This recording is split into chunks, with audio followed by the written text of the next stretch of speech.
Welcome to the Shielded by Power live event. My name is Robert Gouveia, and it is great to be with you this evening. Tonight, we aren't just talking about a political scandal.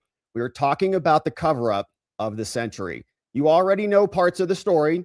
Hunter Biden, Joe Biden, CIA, FBI, DOJ, IRS, and a coordinated multi-million-dollar effort to bury the truth, to steal, and to protect a presidency.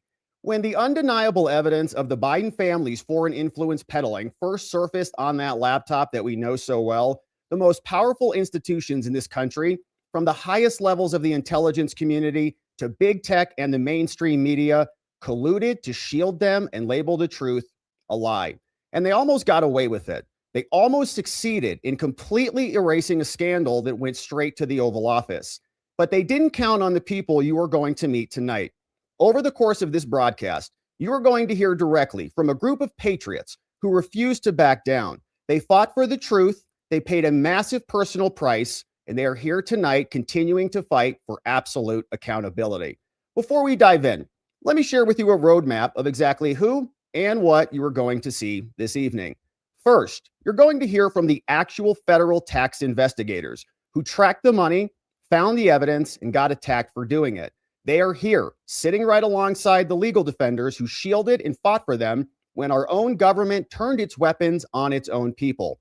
Then we'll talk to the fearless journalist who originally broke the laptop from hell's story and faced the full force of the coordinated CIA and intelligence community smear campaign. After that, we're bringing you the ultimate insider, a former close business partner who sat in the room, heard the speaker phone calls with Joe Biden, and witness the Biden brand being sold overseas. We will also hear from the ground zero hero, the computer repair shop owner who legally found the evidence and risked his entire livelihood to hand it over to the authorities. Next, we'll be joined by the relentless researcher who defied the cover-up to digitize and publish every single page of that hard drive for the world to see, and then got dragged into federal court for his trouble. And finally, we'll dive into the FBI's internal paper trail with an investigator who shows us exactly how this cover-up was engineered from the inside out. Tonight, this isn't just a broadcast, it's a mission to get the truth out to the public. We're relying on you to help us make this project and this truth an overwhelming success. Thank you for joining us in this fight for the truth. We're going to get right to it. We're going to start the broadcast this evening with a powerhouse panel. We've got lined up IRS special agents, Gary Shapley and Joe Ziegler. They put their careers on the line to expose exactly how the DOJ protected the Biden family. Beside them are two attorneys, Tristan Levitt and Jason Foster from Empower Oversight, the legal shield defending these brave whistleblowers from the government retaliation when they were getting a little bit too close to the truth. And we're bringing them on right now to get into the conversation. There's Gary, there's Joe. We've got Tristan and Jason Foster all joining off. Gentlemen, it's great to see you. Yeah, I want to start with Tristan tonight, who is here, the president of Empower Oversight. Of course, we know Empower Oversight is dedicated to helping insiders. You guys work constantly to expose government corruption and help those who are. Tristan, will you kick us off by explaining for our audience and the people here this evening what exactly is Shielded by Power, this documentary project? Why is it absolutely critical that the American people understand what's happening in this film and in this project?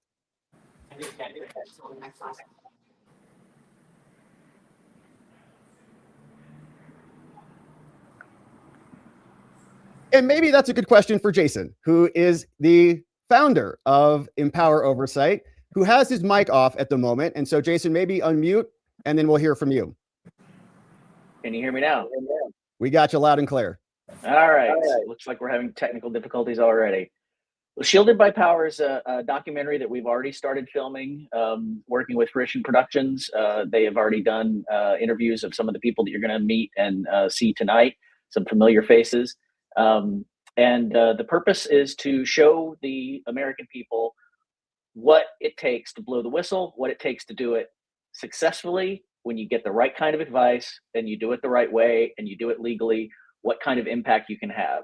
And these American heroes that are on here with us, Joe and Gary, showed the world how it's done. We've got when they brought their testimony forward and they were coming before the House Government Reform Committee and the House Judiciary Committee chairman, and the House Ways and Means Committee chairman, they all said these are some of the best whistleblower testimony that they'd ever had.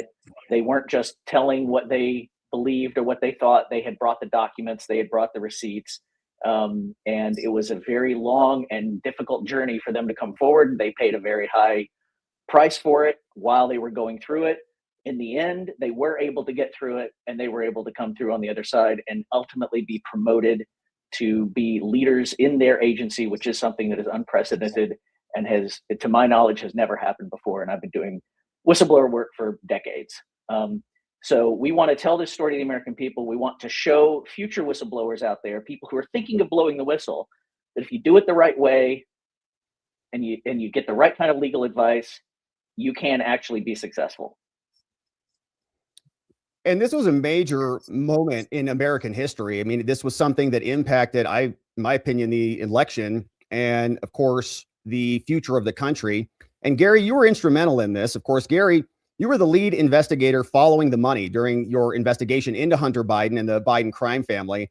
And I want to understand, at what moment, from your perspective, did it become clear that the DOJ was not actually interested in justice and that they were not going to let you do your job, which is to follow the evidence, if it led to Joe? Sure. Yeah. So, I was a supervisor in this case and oversaw the case for several years. And Joe Ziegler was actually the lead case agent on there. We both worked hand in hand to bring what we could forward in this case. And really, my red line was a meeting in Delaware on October 7th, 2022, where the even though Merrick Garland and Chris Wray and the rest of the Department of Justice was saying that David Weiss, the U.S. Attorney in Delaware, had full authority to charge, he in this meeting he basically said that he didn't have that authority and that authority rested elsewhere to make those decisions. He also had said that the 2014, 2015 tax years and that were in Washington, D.C. venue weren't going to be charged. He was going to allow the statute of limitations to expire on them. So those were important years because those were the Burisma years, right? So if those were charged and the Burisma income came into this a trial or into some plea agreement, that it was likely that it could implicate Joe Biden as well and what he did in Burisma when he was vice president and when Hunter Biden was on the board there. So that was really the point in time when I went from being very skeptical that based on DOJ's previous conduct to the point where I knew that the fix was in and I had to come forward. And when you did come forward, can you walk us through, what happened and flesh out a little bit the process? So you see this red line come across and you realize something is off. How was that received by the upper levels of the government? Well, they just protect themselves, right? It's the bureaucracy, and they're protecting themselves, and they knew what the truth was, and it had been over 2 years that Joe and I have been raising issues that we had encountered in the case, from search warrants not being allowed to be conducted to FBI headquarters tipping off Secret Service and the Biden transition team in December of 2020 after the election that we were going to go and talk to Hunter Biden and several witnesses. So it was several years in the making, really, and I was documenting that all along. And Joe Ziegler was really focused on the evidence in the case and trying to move everything forward. So it was a very long process once I decided to blow the whistle. It was first time active investigation like this. During the investigation, with tax privacy information was brought forward in a whistleblower fashion legally. So we basically were creating the framework to come forward legally, and that required us to go through Congress, the House Ways and Means Committee and Chairman Jason Smith. And it was in April of 2023 when we notified Congress that House Ways and Means Committee, the whistleblower, and I was going to come forward.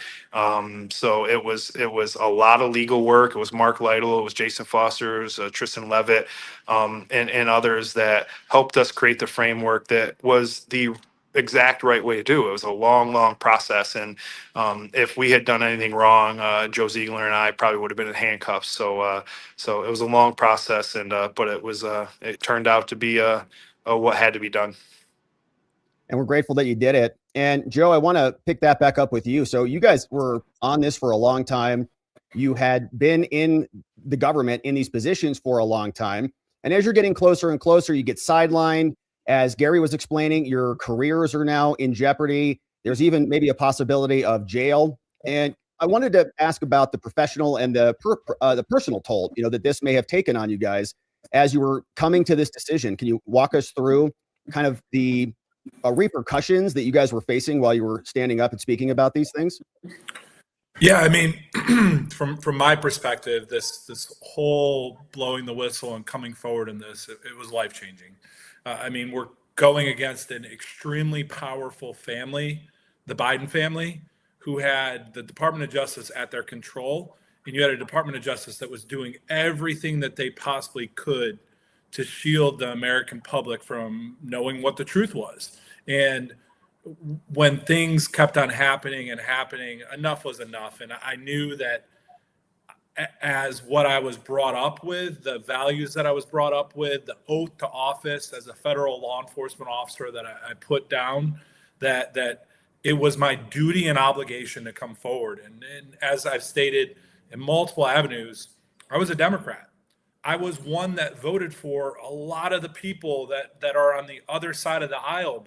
But at the end of the day, this was not a Democrat or Republican issue. This was not a left or right issue.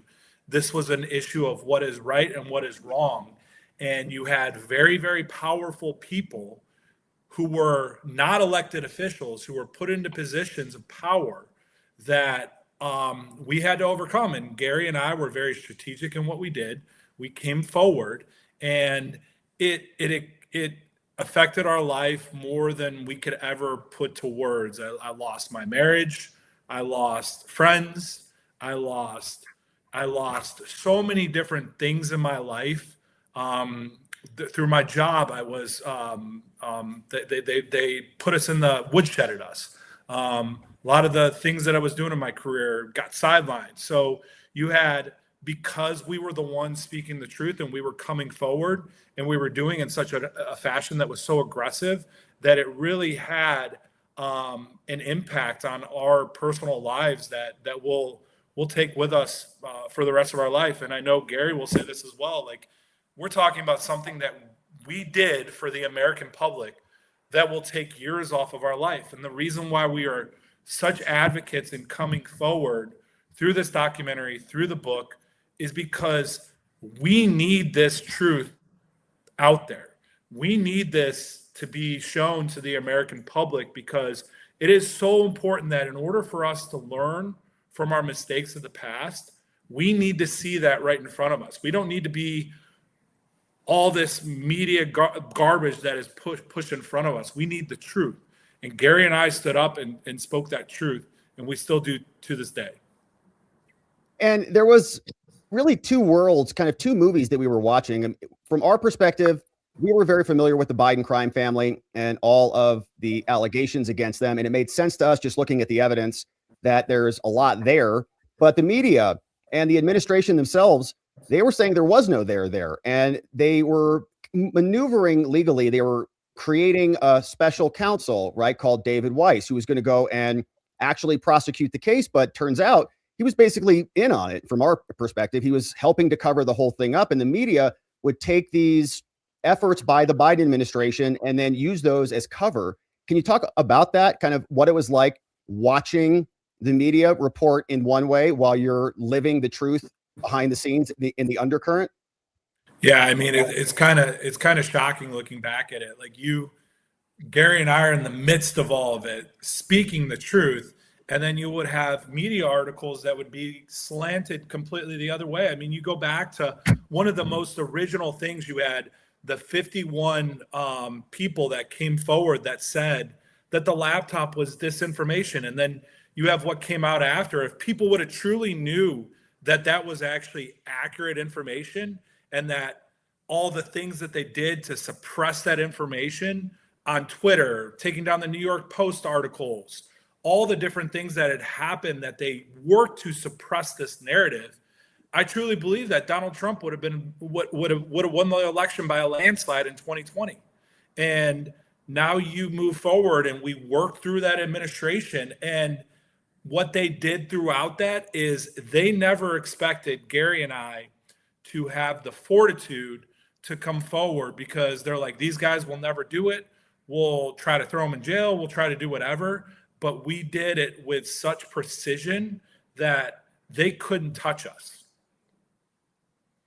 Yeah, and we're glad that you guys were so strategic about it. And maybe Gary, can you explain to us why there's so much institutional pressure against speaking out about this, or how it functions? I know you're a senior official, or were in this position, and you've now moved on in the government still. But how come we didn't see maybe more people speaking out? Why is there an institutional pressure to continue to cover this stuff up such that people don't speak out? And it requires kind of an act of tremendous courage and heroism, like you guys have exhibited, in order to do it. Well, it's because people feel like they're going to be attacked and retaliated against, and they've seen it on large scales like Joe and I, and they see it on small scales as well. And when you can't really trust the media, and you can't, and people lose faith in the process and what the government's doing, it's one of the most important things is for whistleblowers to be coming forward. So and show that information to the American people, and that's why the documentary is so important as well. But I mean, there are lots of people that knew what was going on, and I don't really throw stones at the folks that didn't come forward. There's some of them that that they just couldn't find it within themselves, and they knew that it's just something that they couldn't handle. And then there are others that kind of blind to the fact that the Department of Justice and FBI and IRS would do something like this. They just had this blind faith, and it took a long time for Joe and I to overcome it. I mean, it took more than 2 years of seeing things that Joe and I and other agents on the case would have conversations, say, can you believe that just happened? And I'm writing reports up to my senior leadership saying, this happened and that happened, and this is improper and that's improper. But we still had faith that at the end of the day, the Department of Justice was going to do what they needed to do. And so it was a high burden to overcome. And Joe and I found it at different times, right? Like mine was October 7th, 2022, when I said I needed to blow the whistle. And Joe Ziegler's was a little bit later in May in 2023. So it's just a very high burden. And we've seen lots of whistleblowers come forward and just be destroyed. And this tried to destroy us. But I think Joe and I, working together with the support structure and the legal counsel we had, got us through this. And Tristan, you were a big part of that. Tristan, of course, the president of Empower Oversight, and you guys work to help protect whistleblowers and fight against the government retaliating against them. When you were looking at this, and when we look at this really in hindsight, what the DOJ, the IRS, and the entire power structure did to Gary and Joe, is this common? Is this weaponization something that we see a lot of, or was this kind of at the level 11? And what can we do about that to prevent this from happening again in the future? So I think what's unusual about their circumstances, it implicated such high-level officials, right? And so when Jason and I first met with Gary, I remember kind of talking it through with him and comparing it to Operation Fast and Furious, which Jason and I had investigated for Senator Chuck Grassley. And there was this element of both, hey, they are going to come at you with everything they have. And of course, you don't usually see that, right? Usually whistleblowers are retaliated against by government bureaucrats at low levels of their agencies. Sometimes it may rise up a little, but usually these are kind of lower level skirmishes, if you will.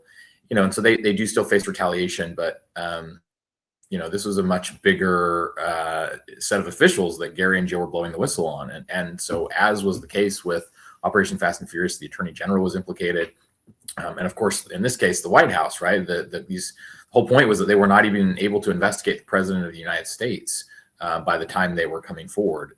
Joe Biden was in that role. And so I think the real trade-off to that, though, is we told them, hey, on the flip side, right, they're not going to be able to straightforwardly fire you. They're going to mess with you. They're going to do all kinds of things. Of course, we saw that borne out. But, it is challenging. You say, how do you prevent it in the future, right? I think we have to just continue to try to build a culture of encouraging whistleblowers and making sure that people are willing to support them when they come forward. And that's why we hope this documentary is important, is that it will send that message that, hey, to do it right and to come through it, you've got to have good legal counsel, you've got to be protected, and you've got to do it the right way. But if you do, here's where you can make a huge impact, even taking on, you know, the first family and some of the most powerful people in the world. You know, they threw everything they had at Gary and Joe, and Gary and Joe were able to make it through because, you know, they were doing the right thing. And there is a certain level of kind of attention that comes, you know, public scrutiny that stops them from, you know, blatantly knifing you in the back, but they did in every other way they could, their managers. And of course, the Biden family lied about them. The attorney general lied about them. So, you know, that's where we just need people to engage. That's the best way to prevent this, is if people are paying attention to the facts, they'll say, hey, we know what they're saying about these guys isn't true. And I think that carries its own level of protection as well. Right. And the Biden family was also, I think, suing, right, Gary and Joe at one point for civil damages and other claims. Well, they sued the IRS. Hunter Biden sued the IRS. Abby Lowell sued on behalf of Hunter Biden, sued the IRS, naming our clients. You know, it was for their conduct. But interestingly, you know, they were not parties to the lawsuit, so they actually couldn't defend themselves. And one of the things that we did was we attempted to intervene and said, hey, you know, the agency here that's supposedly the defendant in this lawsuit is actually run by the people who they blew the whistle on. So they're not really an adverse party. And, you know, it raised serious concerns that the IRS might take a dive on the case just to throw Gary and Joe under the bus. If they were to admit, you know, or essentially take, you know, so it would settle the case, right? They could have settled the case and said, oh yeah, sorry, you know, these guys shouldn't have done it this way. They stepped over the line. They did something wrong. Even if that were untrue, that would have created an almost impossible situation for them professionally. And it would have, you know, the PR battle would have been immense if the agency had admitted that something that they did was improper. Of course, it wasn't, because we were very strict and scrupulous in following the statute. They had a right to go to Congress. They, you know, Congress, but it was fraught with danger because, as we said, you know, the taxpayer secrecy laws are so serious. And, you know, if an FBI agent leaks about a case, he's violated DOJ policy and he could be disciplined or maybe even fired, but he's probably not going to go to jail if it doesn't involve national security or, you know, classified information. But if an IRS agent leaks about a case, which, you know, these guys were falsely accused of multiple times by Abby Lowell, then, you know, they can be put in jail because it's a crime to leak 6103 or, you know, tax return, secret tax information. So that's what added an extra level of risk and danger for these guys, and why it's so much, you know, there's so much, they should be commended for taking that risk, because it wasn't just risking their careers, it was actually risking their freedom. Yeah, and there was a lot of power and a lot of money that went into these efforts. I mean, we talked about, I think, $4.9 million of expenses that were being funded by Kevin Morris. I think Hunter Biden's, we call him his sugar daddy.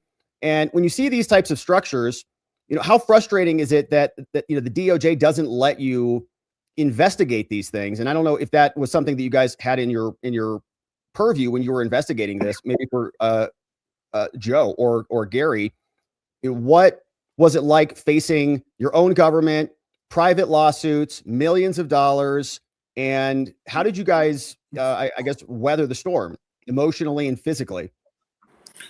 Yeah, I think it was through having a fellow whistleblower, having Gary there as, I mean, he's literally become my best friend. Like, to have another person that is going through this trauma, you kind of trauma bond together, and you are talking ideas, like you're talking each other off of ledges. And I mean, even looking back at the Kevin Morris stuff, like literally someone who is potentially allegedly tied in with the CIA, who is paying the expenses of the president's son. I mean, think about how that sounds, like paying the tax debt so that these things don't potentially get into the media. Like it is, you can't even make some of this up. And it sounds so bizarre, but that is what I think is so important from this documentary, and so important from getting this truth out, is so that people understand what had happened.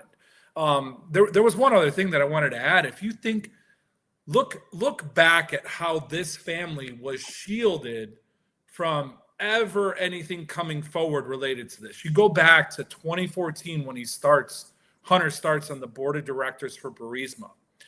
He gets a part, he is a part of the investigation regarding Devin Archer, Rosemont Seneca Bohai. There was this tribal bond scheme that he was involved in, but the Burisma money flowed through Rosemont Seneca Bohai. They had Hunter Biden in their radar to potentially investigate regarding the non-reporting of income, the Burisma relationship, all those things that occurred 3 years, but you didn't have people there, good government employees. Mute. You fast forward 3 or 4 years later, you introduce Gary and I, and we want to see the case. We want to follow the facts. We want, like, this is, if there's evidence there that shows there was a crime that's committed, we bring those charges. But again, you had a Department of Justice step in and say, no, we got to be concerned with optics. Juice is not worth the squeeze. All the things that came out. And that's what I think is the untold story of this, and what is so important that we tell to the American public so that they see the truth of what has happened since 2014. Exactly. And the media was helping to facilitate the cover-up. They had justification that there was no there because they said Joe Biden appointed a special counsel and that this was a political attack essentially against the Biden crime family. Then we saw that there was a big conversation from the Oval Office that the president would never pardon Hunter Biden because he was so innocent. Of course, that turned out to be a lie, and Hunter Biden has now been pardoned. And I guess my question is there anything else that we can do? You guys were the investigators on this. Did you see evidence? And maybe you can't talk about it now, but any evidence of other, criminality or other people that are kind of in the blast radius of this whole investigation where accountability can still be delivered in some other context? And we can, whoever wants to take that one. Yeah, I mean, I can take it. So how do we get accountability? Gary and I, through the grace of this administration, through President Trump and through the Secretary of Treasury, we were elevated into a position to where we were his senior advisors. As being his senior advisors, he saw what we went through over the last 4 years, and he was like, there's a problem here. So we were brought into this position under the current administration to essentially reform the IRS. We need to make sure that all taxpayers are treated the same. We need to ensure that if you are one person or another person with political ties or a political family, that you are treated the exact same regardless of what you have in your background. And what I can tell you and what I've seen as a part of this administration is it is finally happening. We are seeing it in front of our eyes. And I am so proud to work as a part of this administration on this change. And that is the only way that we are going to see success in our government and success in America and right the wrongs of our past is by opening up the things that we did wrong over the past 4 years. And I can tell you, as a part of our efforts, that's part of what we're doing. And we're glad to hear that. And Gary, maybe over to you. We were covering this and we saw that you guys were ultimately being kind of betrayed from within. We know that there were evidence that you were going to go, or a search warrant was going to be conducted for a Hunter Biden storage facility. And then they got tipped off and then exited the storage facility. So, those types of reforms, you think that you don't really need to teach somebody that or to explain it to them that that's a wrong thing to do when you're investigating that person. So is it a cultural shift? Is it a, start at the top type of leadership problem? How do you address that? Well, I mean, it is a culture shift, right? And that's why, it's so important for Joe and I to come out and to keep talking about this story, right? I mean, just to put it in context, that what became public in this case was maybe 5% of the evidence that we had in this case, and maybe less than that, right? So, 95% of the things that Joe investigated that we know about today, we can't talk about in this setting or in any setting because it was never voted out by the House Ways and Means Committee to be able to talk about publicly. So it's really the culture shift. That's why it's so important that Joe Ziegler and I were elevated, and we are in position of authority now, and we're charged with looking at IRS reform and looking at government reform, and we're working with the Department of Justice weaponization groups and several different groups at the Treasury Department. And I have faith that we'll be able to make really positive change, and we continue to root out some of the bureaucracies and some of the policies and procedures that allowed this to occur in the first place. I think that we're on the right path to move forward. And Joe, you mentioned that you lost your marriage, you lost friends, you lost colleagues.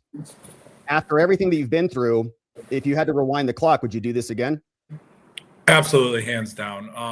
I grew up with a conservative family. We went to church every Sunday, and not to say that it really did have a lot of impact. Like the faith in God and knowing that God placed his hand on me and was like, hey, you are okay. By doing what's right, I have you throughout this process. And I knew that no matter what were to happen in my life, that's on those people, that's not on me. I was actively in therapy throughout it. I was able to work through a lot of the issues that I had. I mean, people don't know this, but I lost two of my dogs, like to the divorce. Like I lost my house. Gary and I would wake up some of the mornings and scared that they were going to do a search warrant on our house to obtain the records related to that I was turning over to the committees. We had strategies that were like, okay, let's put this in our attorney's possession so that they can't. So those are the things that we had to think about in our life, and that I don't think are portrayed enough in us coming forward. People just saw us on TV. They were like, you guys are stand-up guys. That was great that you guys did that. That was only one small piece of what we did. We did a concerted effort to release the information that was relevant to us blowing the whistle. We were very strategic on going to various media partners to include limiting. If we were going to talk on one that leaned right side of media, I would go on something that would speak left side of media. So what was very important for us from the onset, and why we believed in this truth so much, and that we knew that the American public needed to hear this, we were very strategic in doing that. And through this documentary, and why I think I hope it does go viral, I hope, like, we need this to get out there to the masses. We need because everyone's so focused on things that really don't that don't elevate to what was done over the last 4 years. And I think that's what's so important, is that we speak to the entire, like, to everybody. Amazing. Rob, I think what Joe is saying there is really important about the one of the goals of the documentary is for people to see the human impact of this. I think a lot of people who watch shows like yours, who watch cable news, who are on, very online and are interested in politics and interested in government, it's kind of like they see the people as, video game characters, or just people on their team fighting people on the other team. And I think a lot of folks get lost in that, and they don't recognize these are human beings. These aren't cartoon characters that are there for your entertainment, right? These are human beings going through very stressful, these guys, the stress takes a toll on their health. It takes a toll on their life. The risks that they're taking, they're not doing it to score political points. They're doing it because they couldn't not do it, because it was the right thing to do. And even if it was risky, even if it would cost them, they couldn't live with themselves if they didn't do it, because they knew that what was being done by protecting the son of the president of the United States, from what would be normal accountability for any other person who did a tenth of what he did, they just couldn't sit quietly. They sat quietly for years trying to work the problem, trying to get the DOJ to do the right thing for years and years and years.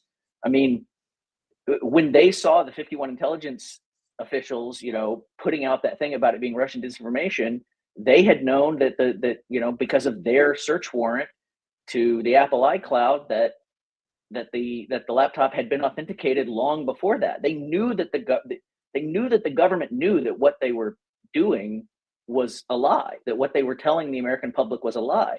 And yet, if they were politically motivated, that's when they would come out, before the election. But they were working the problem, and they had faith, as Gary was saying, they had faith that eventually the government would do the right thing if they just kept their nose to the grindstone and kept working the case. And eventually that it became clear that they were never, it was only worse once Joe Biden was elected, right? That he had more power and people in government wanted to make him happy. And so what they essentially did was the Justice Department was going to do a secret backdoor pardon for the president's son so that the president wouldn't have to pardon him. And at the end of the day, because of what Gary and Joe did, he had to do it out in the open where everybody could see it. And they knew that he was going back on his word and creating a double standard of justice because it was his son.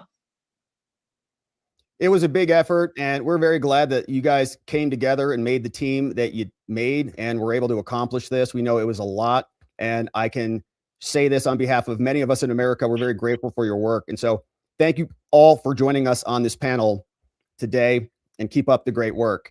And now, my friends, thanks. Thank you, guys. And now, my friends, we are excited to be joined by the journalist who literally wrote the book on this entire scandal twice.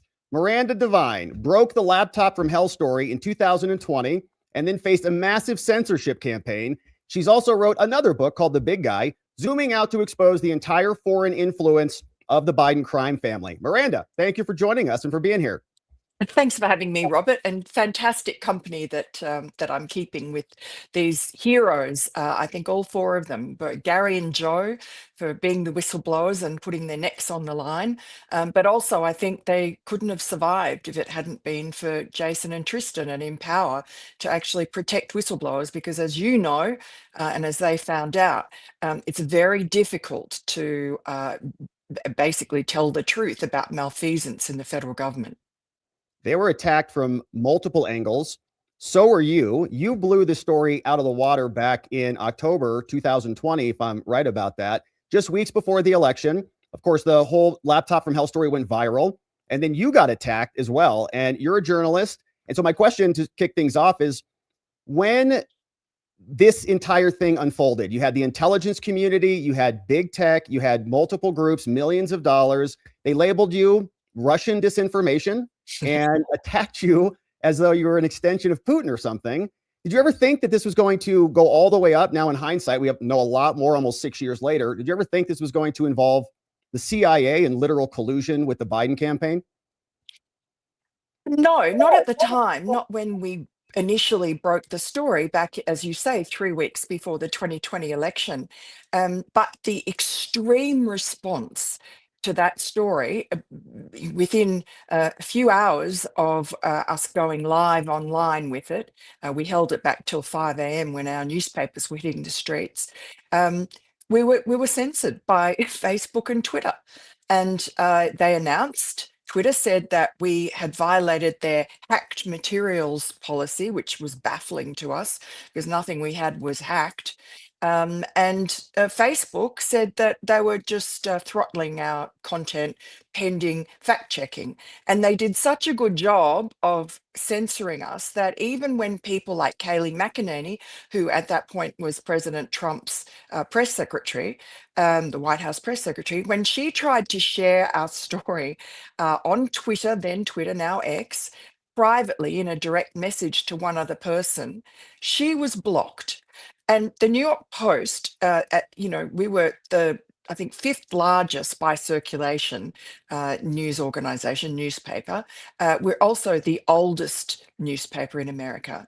And our account was locked for up until a few days before the election, costing us money, but also telling us that what we had done was somehow wrong and false, and we knew it wasn't.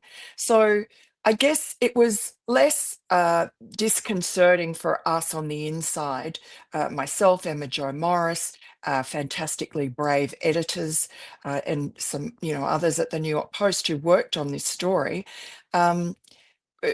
Because we realized that we were over the target. At that time, we didn't really have, we had the laptop, but the laptop is a mess, and it's like many pieces of a jigsaw puzzle. Now we know that Joe Biden was up to his armpits in Hunter Biden's business. But at that stage, all we knew was that Hunter Biden's business partner in Ukraine, the owner of this, or partial owner of this corrupt energy company, Burisma, that was paying Hunter $1 million a year, that he was thanking Hunter in an email for introducing him to his father, Joe Biden, then the vice president, in Washington, D.C. So we thought that was a pretty bombshell story and deserved an answer from Joe Biden. Well, there's another tell. The Biden campaign went to ground. They told us that, they couldn't find it on Joe Biden's kind of official calendar. They told other media people like the Washington Post, we found out later, that it was a complete lie. So they were telling different stories. Joe Biden went to ground. He was already hiding in the basement. He was just unable to be contacted. He didn't come out for a couple of days. So this story obviously hit the campaign like a bomb.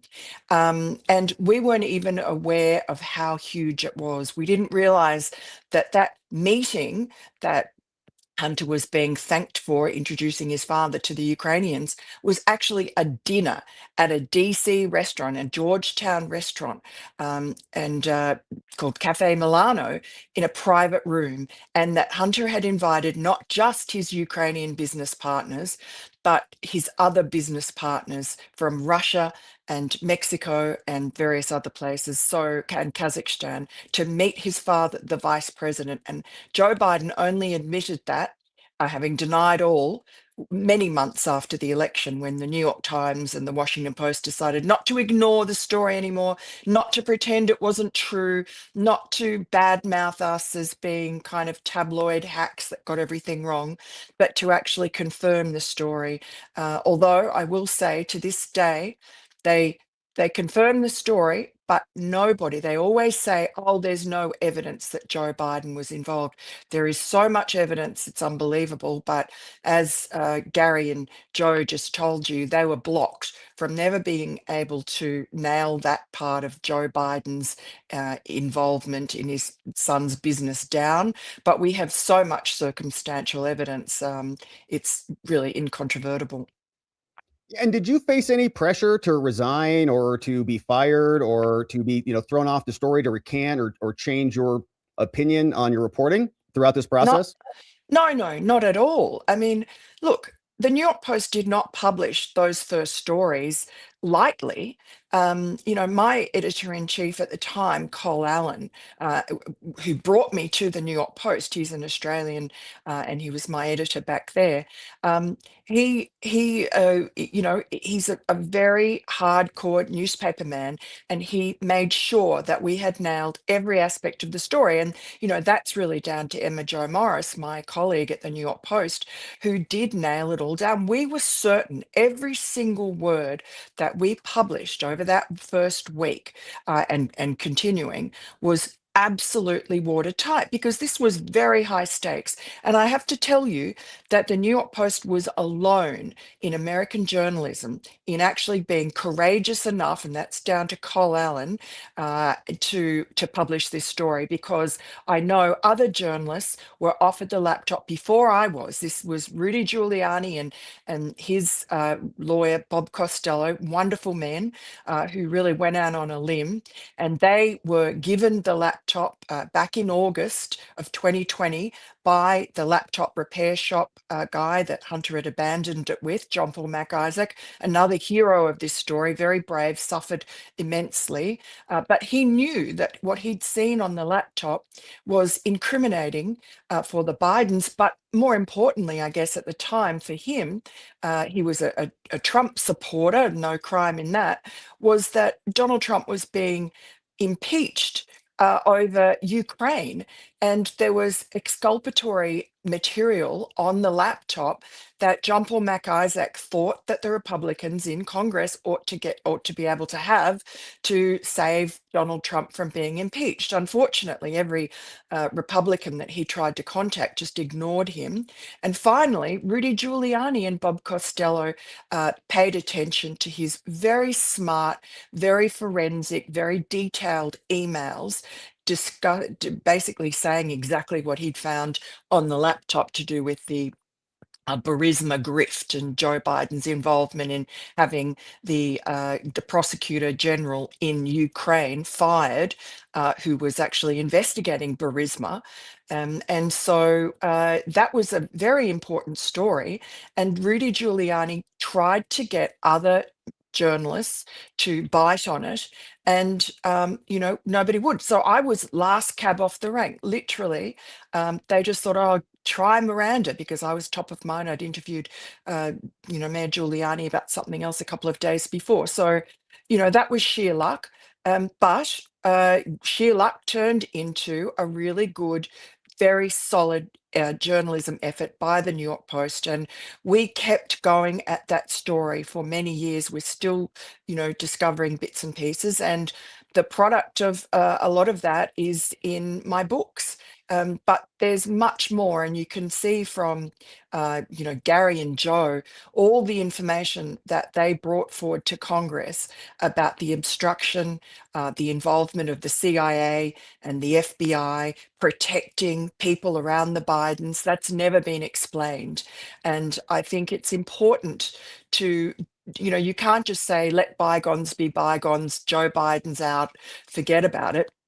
Because we're seeing now that it was really the protection of Joe Biden and his family and from their corruption was really the flip side of the concerted attack on Donald Trump, on whether it was, suing him, trying to lock him up in jail, bad mouthing him, and bankrupting him, debanking him and all his family, and so on. And then when that didn't work, trying to kill him.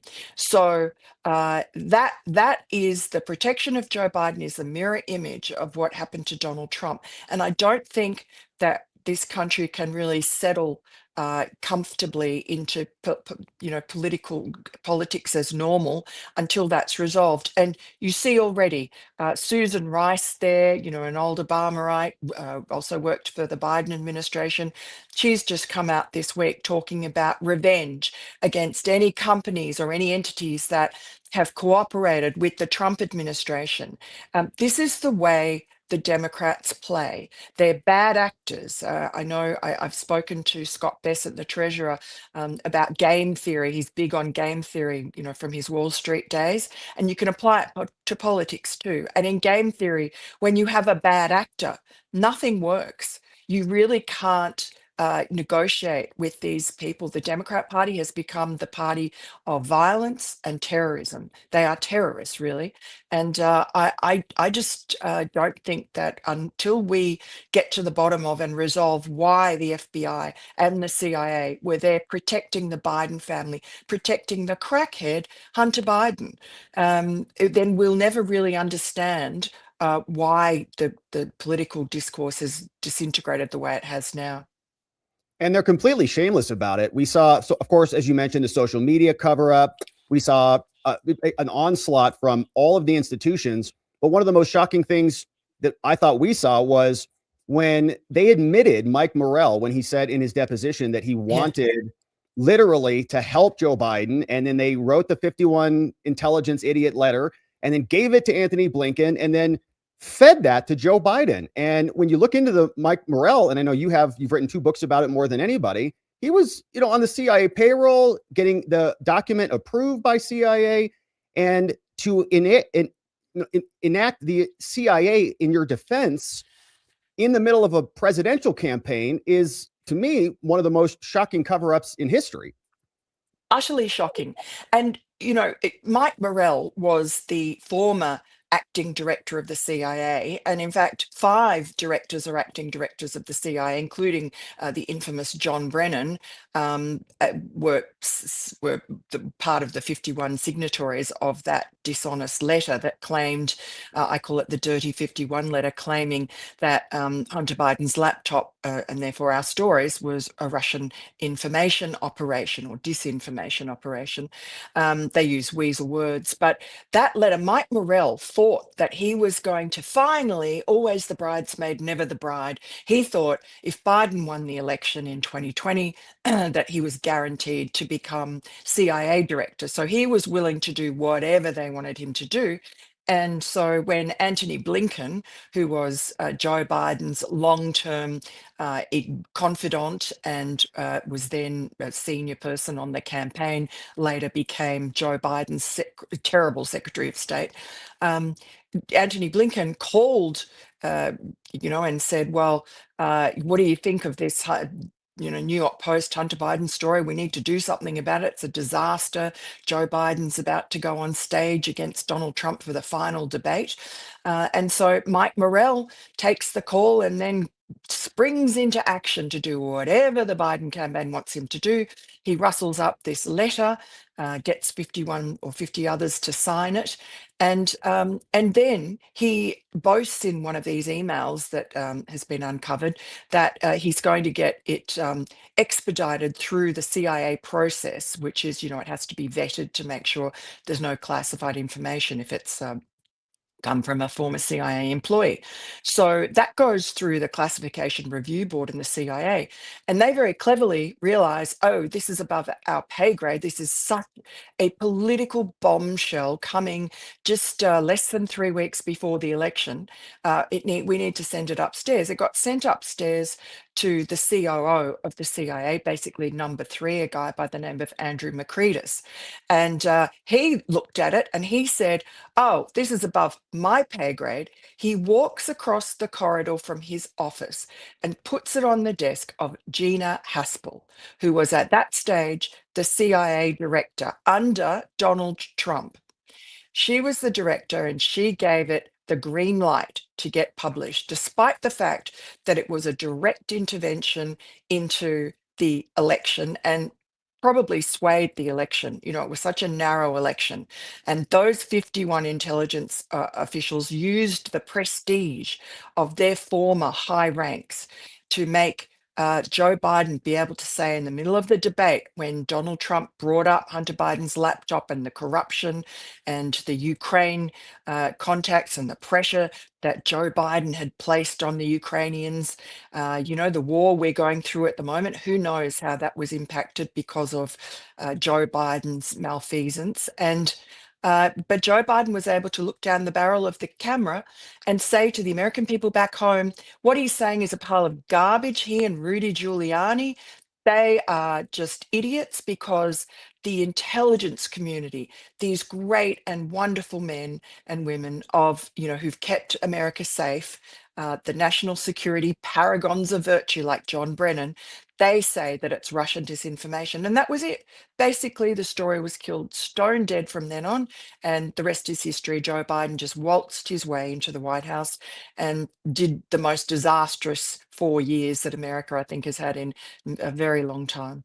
Exactly. And do you think that this is about, as you mentioned, protecting their power, securing the presidency? Obviously, those are big motivations. Mike Morrell wants to be CIA director. He's going to bend the rules and do things in order to achieve that.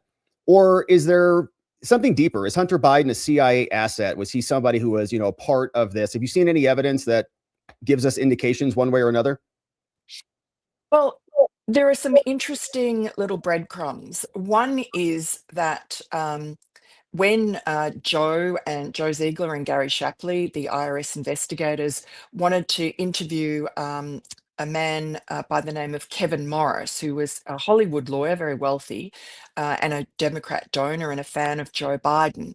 He was tapped to help Hunter Biden get through the problems that he was having, multiple problems. Before the election, they obviously, the Democrats realized that Hunter Biden was going to be a big burden to Joe Biden's election prospects because he had a baby mama. London Roberts was suing him. His ex-wife Kathleen was suing him over unpaid taxes, and there was a lien on her house, and she couldn't get a passport to go overseas. So her life was a mess, and he wasn't paying his alimony. He wasn't paying child support.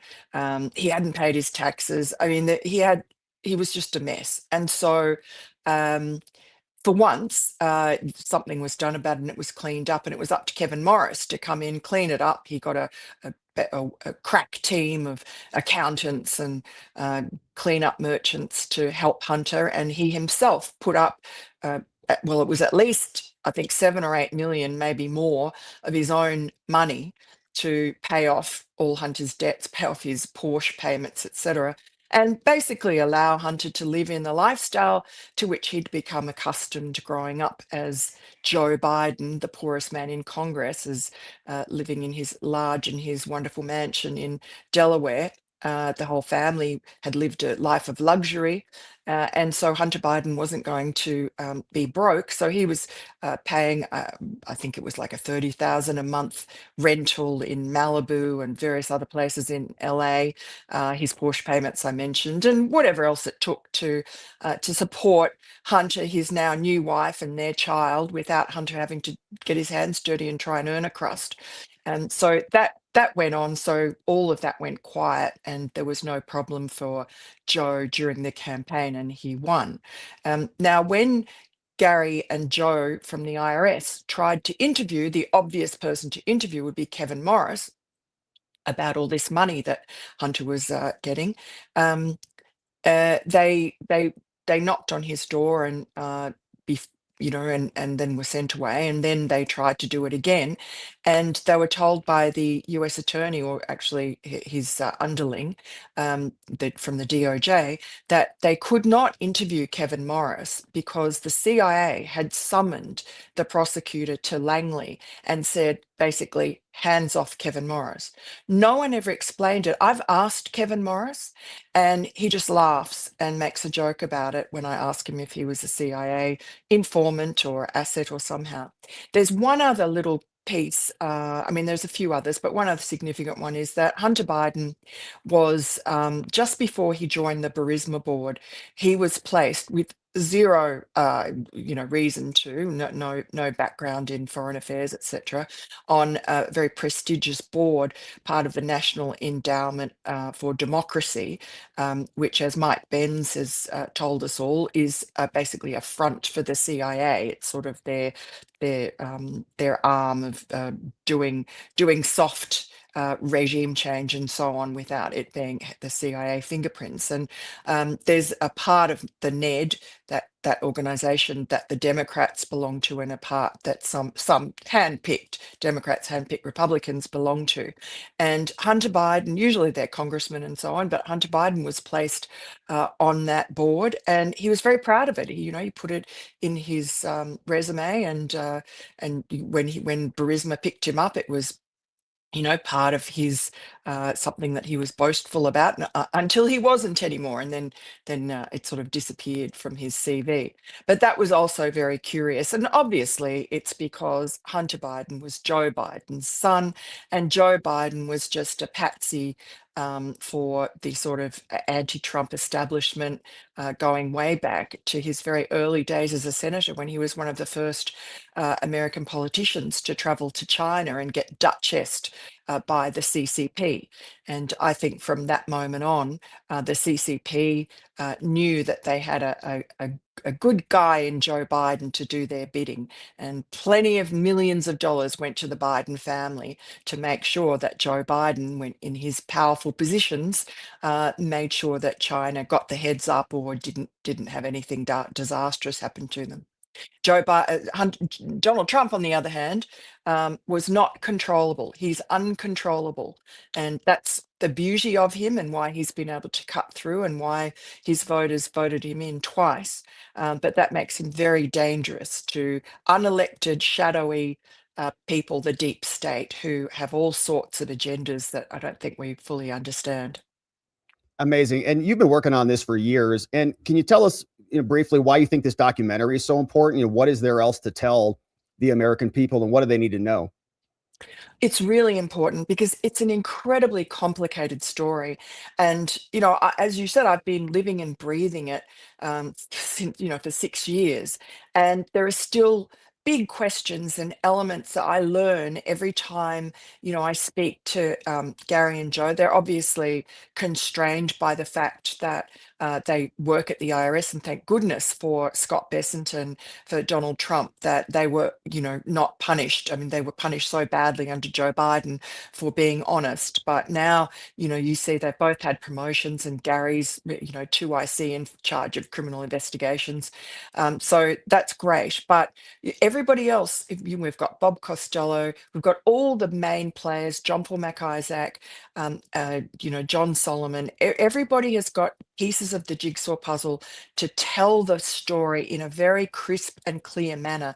And I think the importance of this is that the more people who see it and it comes to life on screen, the more they will understand how sinister and dangerous that period was and what a lucky escape we had. It's all to do with power and the Democrats really selling out America to China, losing our soul. And I think we're really in a high water mark. We're now facing into the midterms. I think there are a lot of Trump voters who they don't come out for midterm elections, but they need to understand that it's really important that they do this time. This is otherwise the Trump agenda will just be stopped in its tracks, and he will be impeached again, and it'll just be a state of paralysis, leading into another con election. The Democrats can't win on their policies, so they win by rigging the system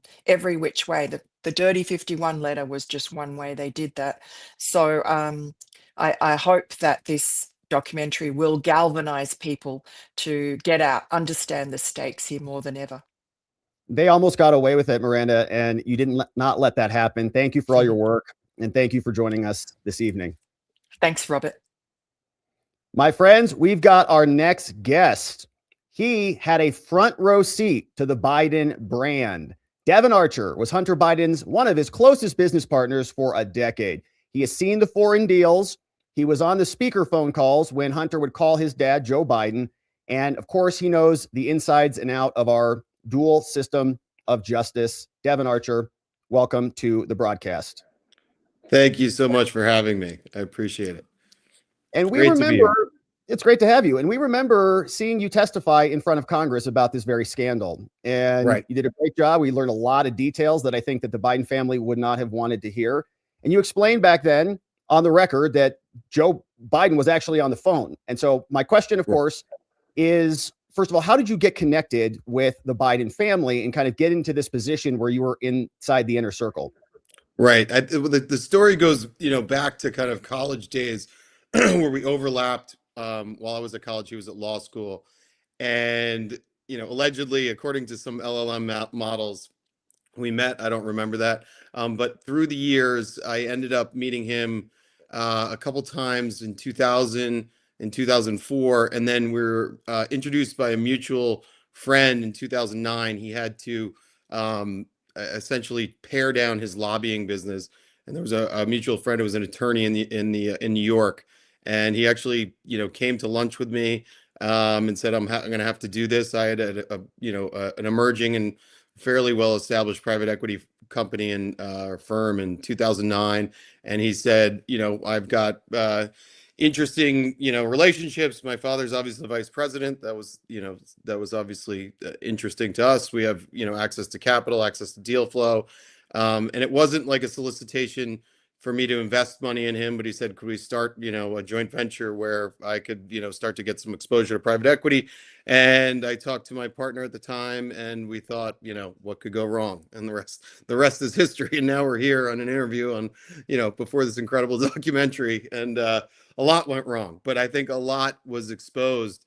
And I think one of the tools is, through all the guests that you've had on, who are all become really close friends of mine, a lot of important things have been exposed through that process. So what could go wrong also went right, because I think we're in a better place for people having transparency and kind of moving into, God willing, a better time in politics. Yeah, and ultimately the DOJ ended up coming after you, and I wanted to Yes. ask about that, because my question is, do you think that pressure from the DOJ was because you were no longer towing the Biden family line, like you were being squeezed because you were not protecting them, or how did that develop? Yeah, the story is it's far too complicated to get into in this format. I think explain some of it, across a couple hours with Tucker Carlson and some in the documentary. But at the end of the day, Hunter was targeted. So the initial focus from the DOJ, he was targeted in some SARS activity with a bank account across a firm that I owned with him, and that pressure came on him for suspicious bank activity. They looked into the firm. They identified, they identified a crime.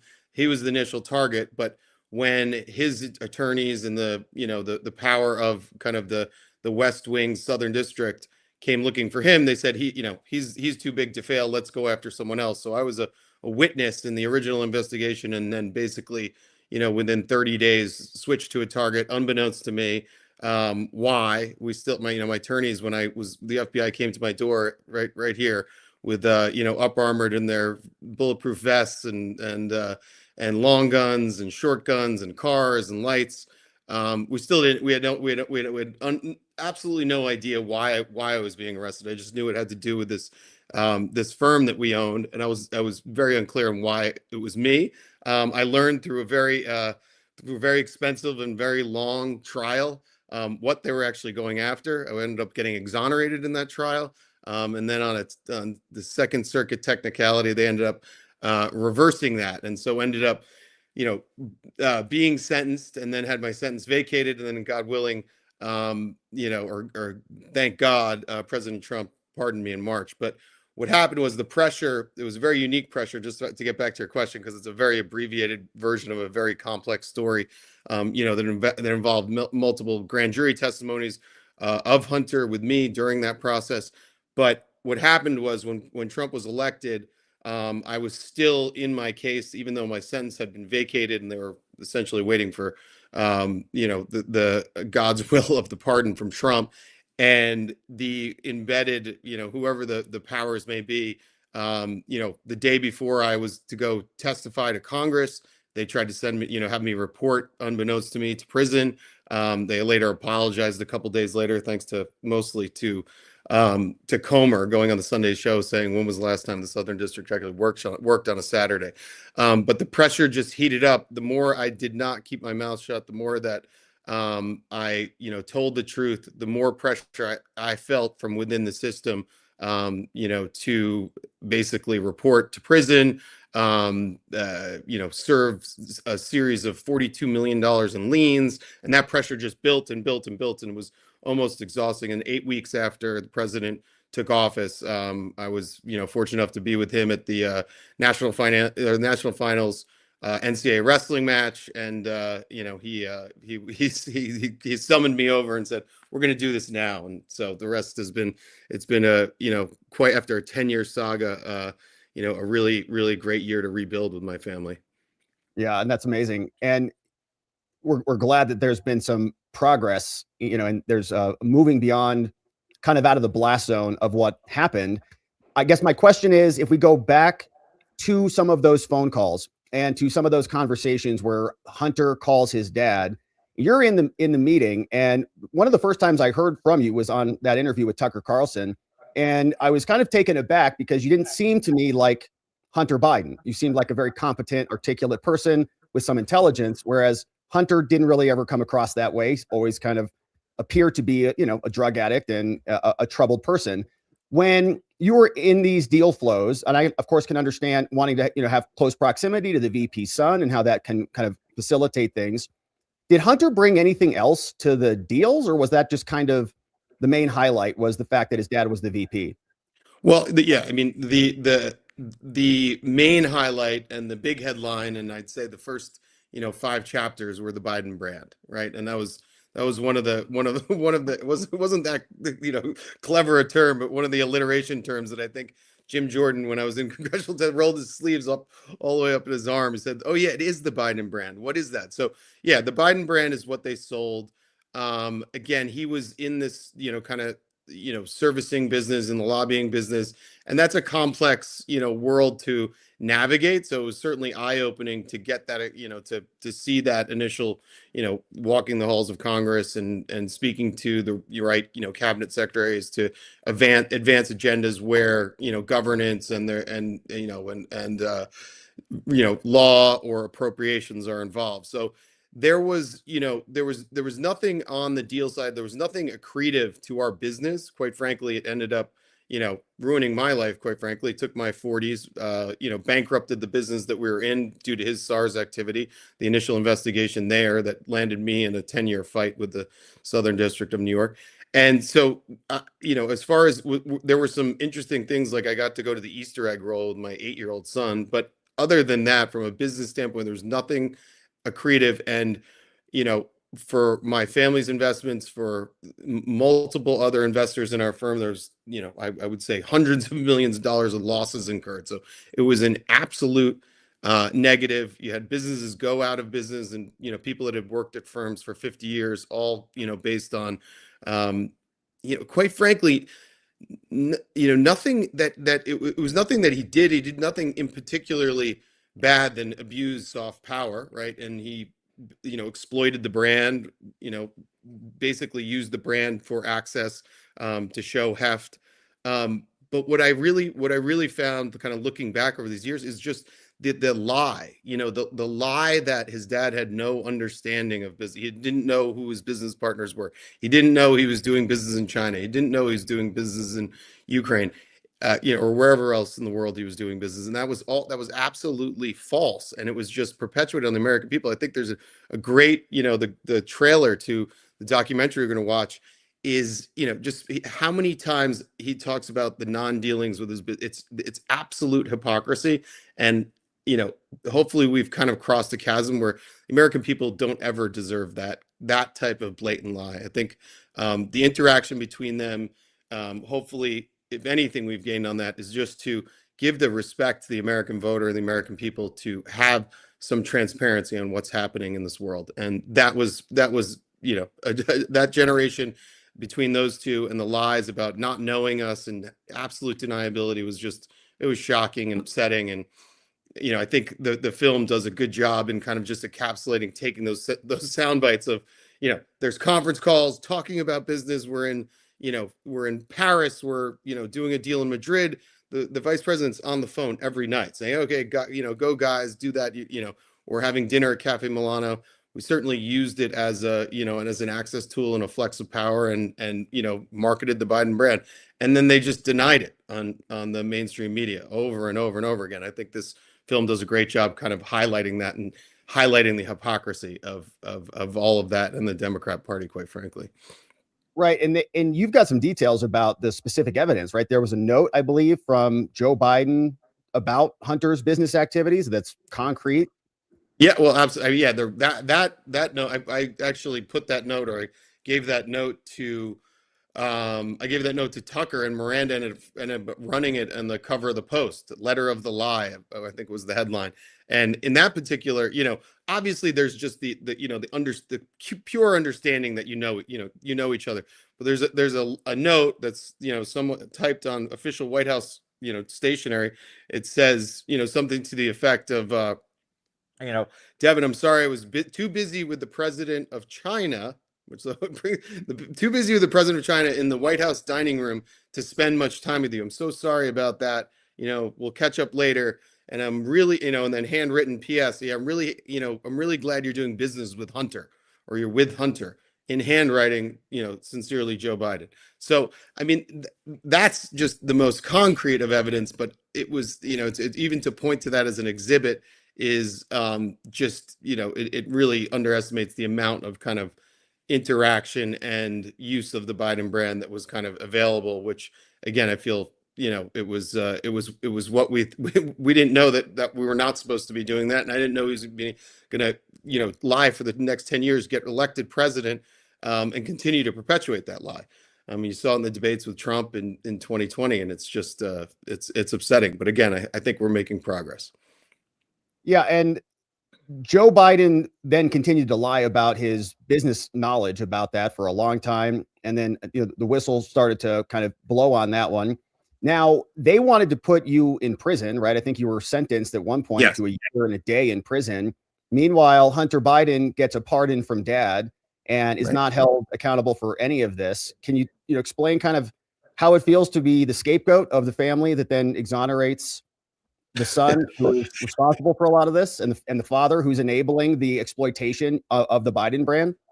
Yeah, well, I can just, I can really, how I feel right now is I feel redeemed, and I'm so happy and I'm so blessed that that my 50s started in a different trajectory than my 40s. But it felt horrible. It was, I mean, there's no way to kind of describe the loneliness in a sense of just being kind of on the top of the world on a trajectory professionally from a middle class background, and having been so proud of what I'd done, and then for no apparent reason, just because a partner that had a lot of advantages to have, but was obviously flawed with addiction and fairly sketchy, and had absolutely no loyalty to someone who had been supporting him over the previous 5 or 6 years. It was devastating, but resistance makes you stronger. So I don't I don't want to look back, but it's a dark period. I have my health, I have my family, I have my faith, and so I'm doing all right. But I think it was it was a terrible dark period of doom and gloom, and not I would say I was at a point where I was definitely considering is it worth it to be around here after you lose everything and you think you're going to lose your family and your homes, and it was just it was devastating. And then also the other part that's so devastating in that is like the people that doubt your honesty, because the vice president of the United States and the White House, which then commandeers the mainstream media, paints you in this light, and and you see yourself on the news, and accused of all ridiculous activity that you end up fighting, going to trial. They offered me 300 hours of community service at some point, and I said no, I didn't do anything. I mean, this is just, I'm a total scapegoat. I'm not gonna rest on the principles of just taking a knee. I could never live with that and never be able to look my my kids in the face and go on. So lonely, but you know what? It was lonely. It was hurtful. It was painful financially. It was painful for my family, for my parents. It was, I don't get embarrassed easily, but I'm sure a lot of my friends and family were embarrassed for me, or embarrassed because of their associations with me. But I feel good. I think in the end, telling the truth and telling the truth and getting my story out there will hopefully have a positive impact on history, similar to what we're going to see tonight. Yeah, and you were involved in the documentary, obviously. Do you think that there's a possibility of more justice coming down for any other maybe co-conspirators of Hunter? We know he got the pardon, but you were very inside, and I imagine that there were other enablers of this. And part of what I thought of that note when we first read that note that the president wrote to you was almost an effort to kind of have Hunter maybe come under your wing. And I don't know the timeline, if he was troubled then, right, or what addictions were, but almost like older brother, younger brother. And I think even Hunter was in text messages to you and saying things about, we're a great family and we have to do certain things in order to stay a great family. And I would imagine there's a bunch of other people who are involved in a lot of this criminality. Yeah, I think As far as follow-on prosecution, I mean, listen, there's statute of limitations. They can toll conspiracies. I think within the kind of framework of how our laws work, things have been. I mean, I spent so much time with Miranda and her books. Things have been vetted beyond belief, and with the amount of people that were involved relative to the dollars that were mostly, for the Biden family, I don't know if you're going to find kind of a political will to personally. That's just my feeling. I don't know, but I think it's exhausted. I think, continuing to tell the story, hopefully continuing to tell the story about, the cover up. The cover up was almost worse than the crime in their denial of business activity while being in the position of vice president, and for in lesser extent when he was president, obviously, other than maybe some art deals that were a little sketchy. But other than that, I don't see a big follow on there. I think that people are ready to move on, but I think shedding light on on how the old system worked, or how the Democrat mainstream media system worked, and shedding light, making sense of the story, just helps us go better, helps everyone, quite frankly, across the aisle be better in just being honest, and having some kind of ethics going into particular situations. Like in the, if we'd been now and had the opportunities, and Hunter solicited me and to come and join my business now, I would certainly, I would run, not walk. But I don't think that's we're gonna end up in that space, just because of how much light has been shed up in this situation. Well, it was a rocky road. We really appreciate the fact that you have now become, transparent and revealed a lot of the inside disgustingness that we saw for a long time with the Biden crime family. We appreciate you being here, and we're looking forward to seeing you in the documentary. Thank you, Devin. Yeah. Thank you, Robert. I really appreciate the time. Thank you very much. All right, my friends. Well, we have our next guest. And of course, every massive scandal, like we've been talking about, has a ground zero. Joining us now is John Paul Mac Isaac, the computer repair shop owner who legally received the laptop, saw the corruption, and did something that I think a lot of other people wouldn't do. He alerted the FBI, and his life was made hell in the aftermath of that. John Paul, welcome to the program. Thanks for having me on. We appreciate you being here. Thanks for doing the right thing. I think many others would not have done that. Can you, for our audience who may not have heard kind of the story, can you give us a quick recap about how you're sitting there, and then this scandal that becomes a nationwide, global scandal just lands in your lap, and how you handled that? Well, I knew by the summer of 2019, well, first off, Hunter came into my shop inebriated, dropped off 3 laptops. I left 2 of them to be with him. I checked in one for a data recovery. He came back in once the recovery was complete, dropped off a drive, and then he ended up never showing back up.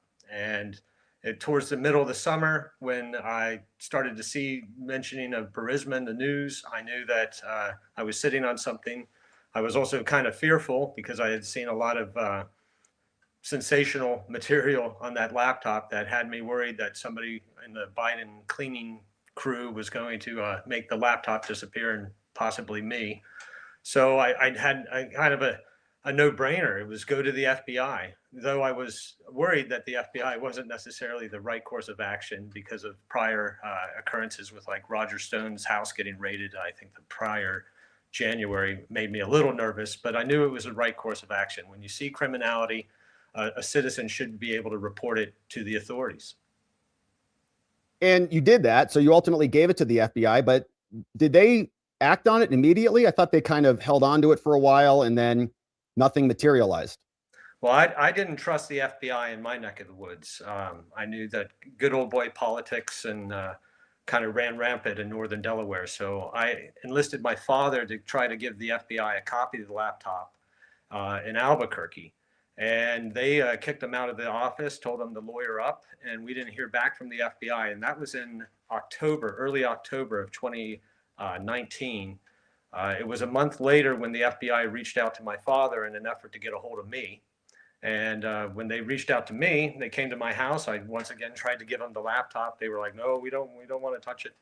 Eventually, on December 9th of 2019, they showed up at my shop with a subpoena. They took all the paperwork, they took Hunter's copy of the drive, and they took the laptop.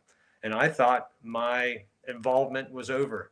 Unfortunately for me, it wasn't. The FBI, when they were leaving my shop, I kind of cracked a joke. I said, "Don't worry, lads, I'll leave your name out of the book." And that's when Agent Mike turned around and told me that in his experience, nothing ever happens to people that don't talk about these things. And when the impeachment, actually it was, I think it was the first impeachment trial by then was in February of 2020. And I was fully expecting to see that laptop materialize as at least in the defense for the president that was being attacked for what appeared to me to be activities that the former vice president was fully engaged in.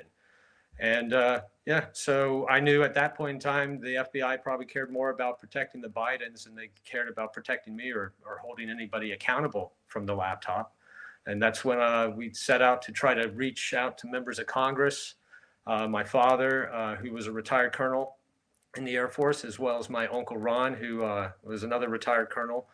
They went knocking on doors, and everybody's Praetorian Guard stood in our way, and nobody was listening. And finally, by August, I threw up my hands and I said, I need to get this to a lawyer for the president. And I went to Rudy Giuliani's website and filled out a form, very descriptive, and hit submit. And Bob Costello called me the next day. And then the rest is history, I guess. And you still were the subject of a lot of accusations that you perverted the data, that you were the one who maybe manipulated it. Obviously, we saw the 51 laptop letter saying this was all, all the hallmarks of Russian disinformation. You're a tech person, you're very good with computers. You ran a computer repair store. Can you walk us through kind of the preservation, process that you went through and how the chain of custody was still valid? Yeah, absolutely. So when Hunter hired me to do a data recovery off the machine was liquid damaged, and I could not just do a clone of the drive. I had to manually recover the data. I recovered it to an external hard drive that I made for Hunter. Later, before the FBI, my father reached out to the FBI, I had to make him a copy. I cloned that original copy and made two copies. One was kind of a dead man switch should something ever happen to me. And the other one was the one that my father would take to the FBI. That copy that sat in a manila envelope, which was basically, if I disappeared, I had a friend that was going to go and hand deliver that copy to Rudy Giuliani. That sat in a lockbox for about 9 months until I ultimately FedExed it to Rudy Giuliani. So I kind of think if I had done that first, I might have saved myself some hassle. But that's the way it went down. And I have the original copy that I made that I have been comparing it to copies that I've intercepted out on the web, just to make sure nobody's trying to, squeeze a rooster past a sunrise. And the evidence on that laptop obviously was of national consequence. So after you have contact with Rudy, it is really just beginning, right? So now it's finally getting kind of outside of the containment field that the FBI was trying to avoid. What was your process in the aftermath of that? I mean, I think you've been involved in litigation. They've been aggressively trying to take you out. Can you share some of that with the audience? Well, sure. I thought I was done once I got it to Rudy, and I kind of washed my hands of it. And I told everybody, I don't want anybody to know who I am. Actually, I told Bob Costello I didn't even want Rudy to know who I was. I just wanted this to get to the authorities, and that was the end of it. Unfortunately, my information got published. Enough of my information was published on October 16th, that people figured out rather quickly who I was and where my shop was. And I immediately felt public pressure. A lot of angry people reached out immediately, a lot of death threats. I had to get the Wilmington police involved, up until the point where I had to close up my shop about 15 days after the story broke, because the death threats were getting too serious. Angry people would call and their area codes were from California or New York or other places far, far away. But when the death threats started coming in and they were from Jersey phone numbers and Pennsylvania phone numbers, I knew it was time to get out of Dodge. So I went out to Colorado, kind of laid low for about a year. In that time, I decided I wanted to fight back. So since I felt initially nobody was going to believe this Russian conspiracy thing, I don't necessarily look like your typical KGB agent. But I was upset that Twitter had labeled me a hacker, because in my industry, if you get labeled a hacker, you're pretty much done. You'll never do business again, which is actually has turned out to be the case. So I sued Twitter. Unfortunately, I sued Twitter before Elon bought Twitter. And I also sued Twitter when the former head of the FBI's legal team was still in charge of legal at Twitter. So they pretty much cleaned my clock, and I lost my suit. Twitter was awarded the Florida slap statue. So I ended up having to pay them $175,000, which I think the whole point of that was, here's somebody going up against big tech. Let's make sure nobody ever goes up against big tech again. So, and it worked. It definitely knocked my wind out of me and kind of took me out of the fight. It wasn't until about 8 months later that a group, the America Project, reached out. I think Joe Flynn's project reached out and wanted to fund some additional lawsuits that I wanted to do. I just was completely broke. I wanted to go after Adam Schiff because he lied to the American people and using his congressional protection to do so, saying that I was a stooge of Putin. And I wanted to go after CNN because they gave him the platform to do it. I wanted to go after Hunter because he could have at any point in time told the world that this was his laptop and not some Russian plot. And I wanted to go after the campaign to elect Joe Biden because I wanted to go after Anthony Blinken, and I wanted to go after the people that orchestrated that 51 letter. I knew I couldn't go after the actual 51 individuals, but I knew I could at least try to hold the campaign to elect Joe Biden accountable. Unfortunately, I lost all those lawsuits. Hunter countersued me, which, in all fairness, I did sue him first. So, that went back and forth for about 4 years. But yeah, the lawfare was ridiculous. It was just, its sole purpose was to take me out of the fight, to punish me, and to set an example to make sure that anybody that has the potential of blowing a whistle in the future doesn't dare think about doing it. Right. And it was very obvious once the files hit the internet and we all started looking through them. It was very clear that this was legitimate evidence that came from Hunter's laptop. But you had the CIA, you had Congress, like you mentioned, Adam Schiff, all trying to reframe the narrative that basically you did this, that you got this information fed to you from the Russians, or that you got in there and perverted stuff. And if I remember right, Hunter, signed a document. I think we saw it at one point, his signature on there, kind of confirming that if it's left in your shop for 90 days or whatever the situation was, it becomes abandoned property. He signed it and then never came and picked it up. Can you walk us through a little bit more of that? Yeah. So on the bottom of all my documents, and it's standard operating procedure for computer repair shops, if you don't pay for it, if you leave it, if you abandon it, just like if it's trash and you're a police officer, there's no presumption of privacy when it's something you abandon. And that property became mine after 90 days, and I could do with it as I please.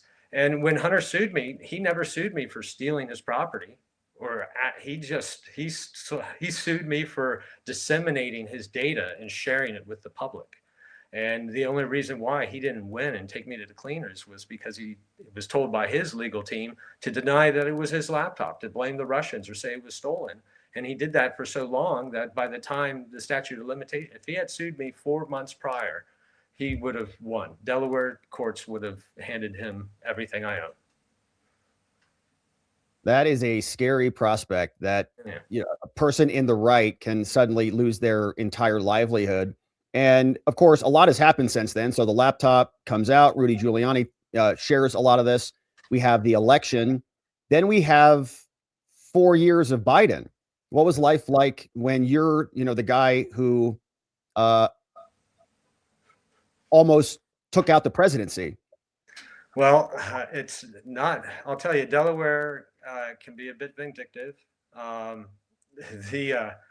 Let's see. I started getting, I spent the first year out of Delaware because it wasn't safe for me to come back. But then when I was worried about bankruptcy and losing my home, I had to come back and occupy my home. So I had to move back to Delaware. And I started getting audits from the IRS back for like $57 from 2016. So they started coming at me from there. I tried to file for unemployment and I was rejected. It took me about a year to finally, and writing a letter to Chris Coons to get any traction on that. I had my house swatted about a year and a half ago. There's members of the Delaware Department of Justice that are trying to convince the courts that I am a danger to society, so that I'm disarmed, and that's scary. So yeah, it's a constant struggle, and that 4 years, the FBI, I think a couple of days after the article broke in October, I think it was 18th, they came out with a story that they were investigating the laptop for foreign information, and that just put, unfortunately, 90% of Northern Delaware doesn't watch Fox News or Newsmax or ONN. So what happens is they still think I'm a Russian spy.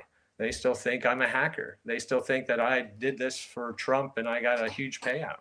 And I post something on Nextdoor. I get people try to get me banned from social media. I've been shadow banned from YouTube. It's been a constant struggle. The last 4 years the 4 years under Biden were really rough, really scary. I can tell you, I don't feel like the FBI is going to kick down my door right now. So that's been an improvement. I'd like to see more improvements, but I definitely feel like we're in a better place, and that we're able to tell these stories and not get ridiculed for it or called a conspiracy theorist.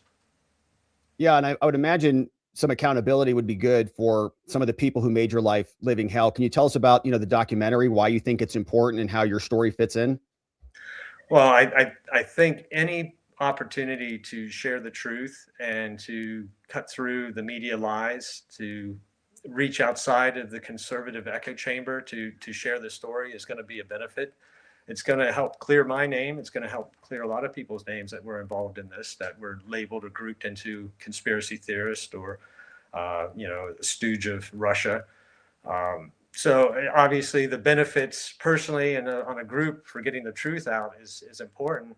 I think the bigger story for me was when I realized when social media shut down Twitter or shut down the New York Post access to Twitter, when I realized that this was a lot bigger than me and my personal safety and what's going to happen to me. This was a coordinated effort between social media, mainstream media, federal agencies, all galvanized and working together to help a political candidate. And I think that if both sides see that in a story and then it's presented with truth and facts, I think that we won't be in a position to have that happen again. And that's what I'd like to have come out of this documentary.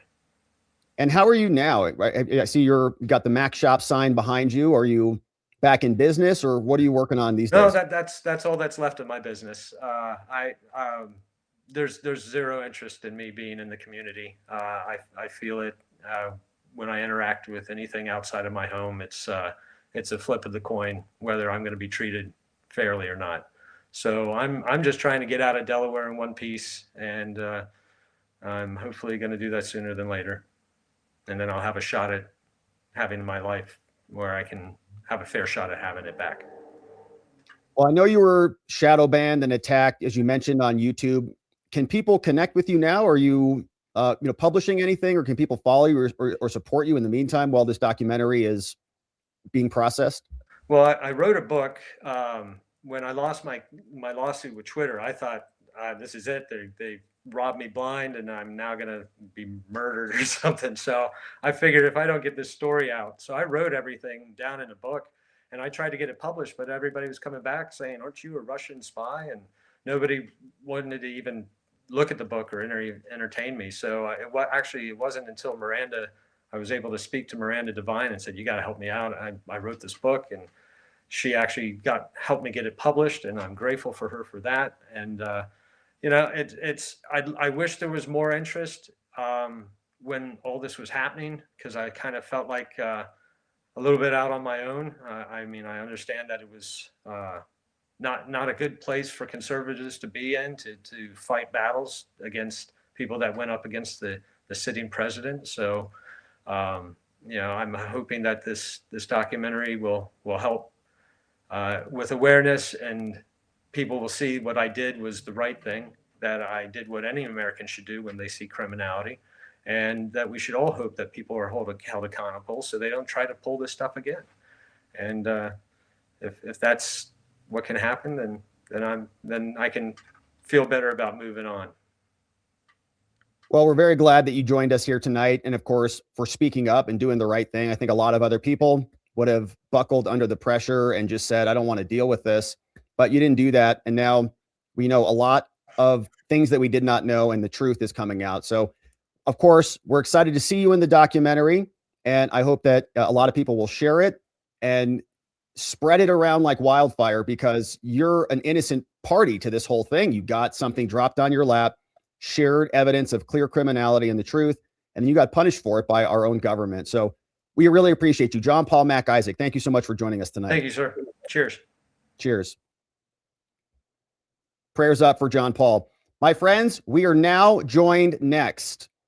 If you want to know exactly what the government was trying to hide that John Paul Mac Isaac found on that laptop, you ask our next guest. Good friend of ours, Garrett Ziegler, the founder of the nonprofit Marco Polo, and his team did what the FBI refused to do. They published a comprehensive 644-page entire dossier. You see it right back there on our shelf, standing proud, explaining what was on the laptop. And then, like everyone else, Garrett Ziegler got sued by Hunter Biden and had his life in turmoil for bringing out the truth.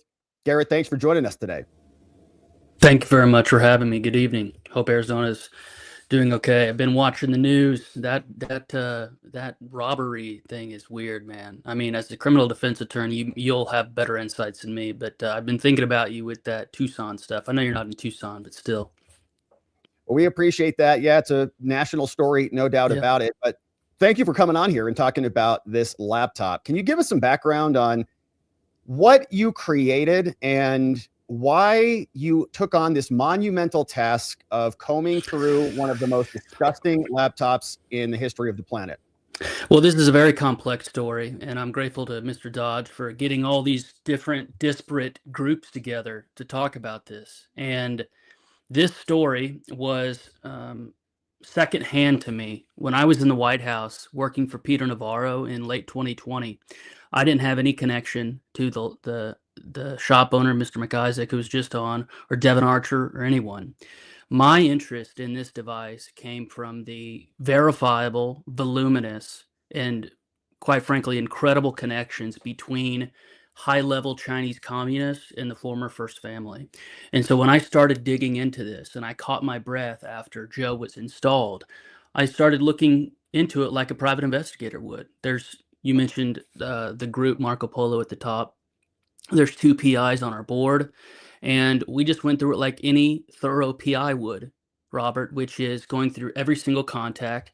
You know, it's funny. I was watching every interview you did in this program tonight, and it's funny still to this day. Listen to Devin talk, because I got to know his voice through these communications. And that, you know, I could tell when you know, what mood Devin was in when he was iMessaging Hunter vis-a-vis email. It's somewhat weird to meet those people in person now. So we took 15 months to go through this like any PI would and produce that dossier that you have behind you.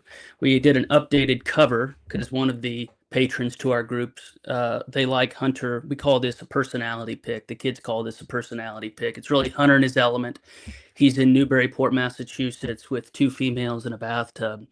And our key contribution to this entire fiasco, and again, I stress that I was secondhand to this. I was not involved directly with the handoff of the device or you know, anybody else.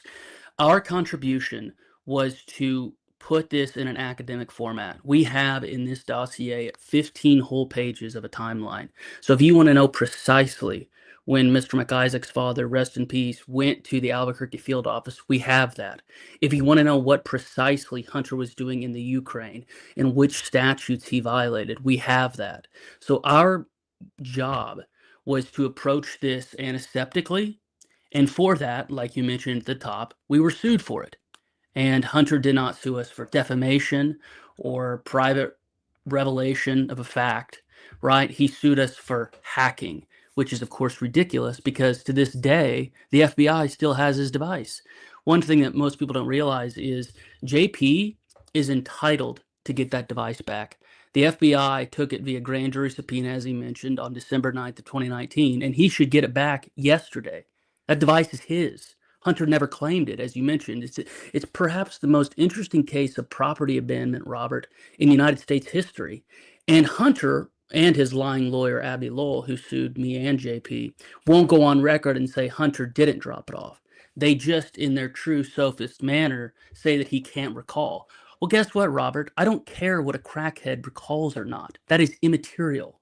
Crack literally ruins brain neurons. So the fact that Hunter can't recall something is irrelevant. And so my job was to, from an outsider's perspective, say which violations of law he engaged in, namely FAR violations, 22 USC 612, conspiracy violations, 18 USC 371. I'm not an attorney, but I did memorize the US code in this area of law.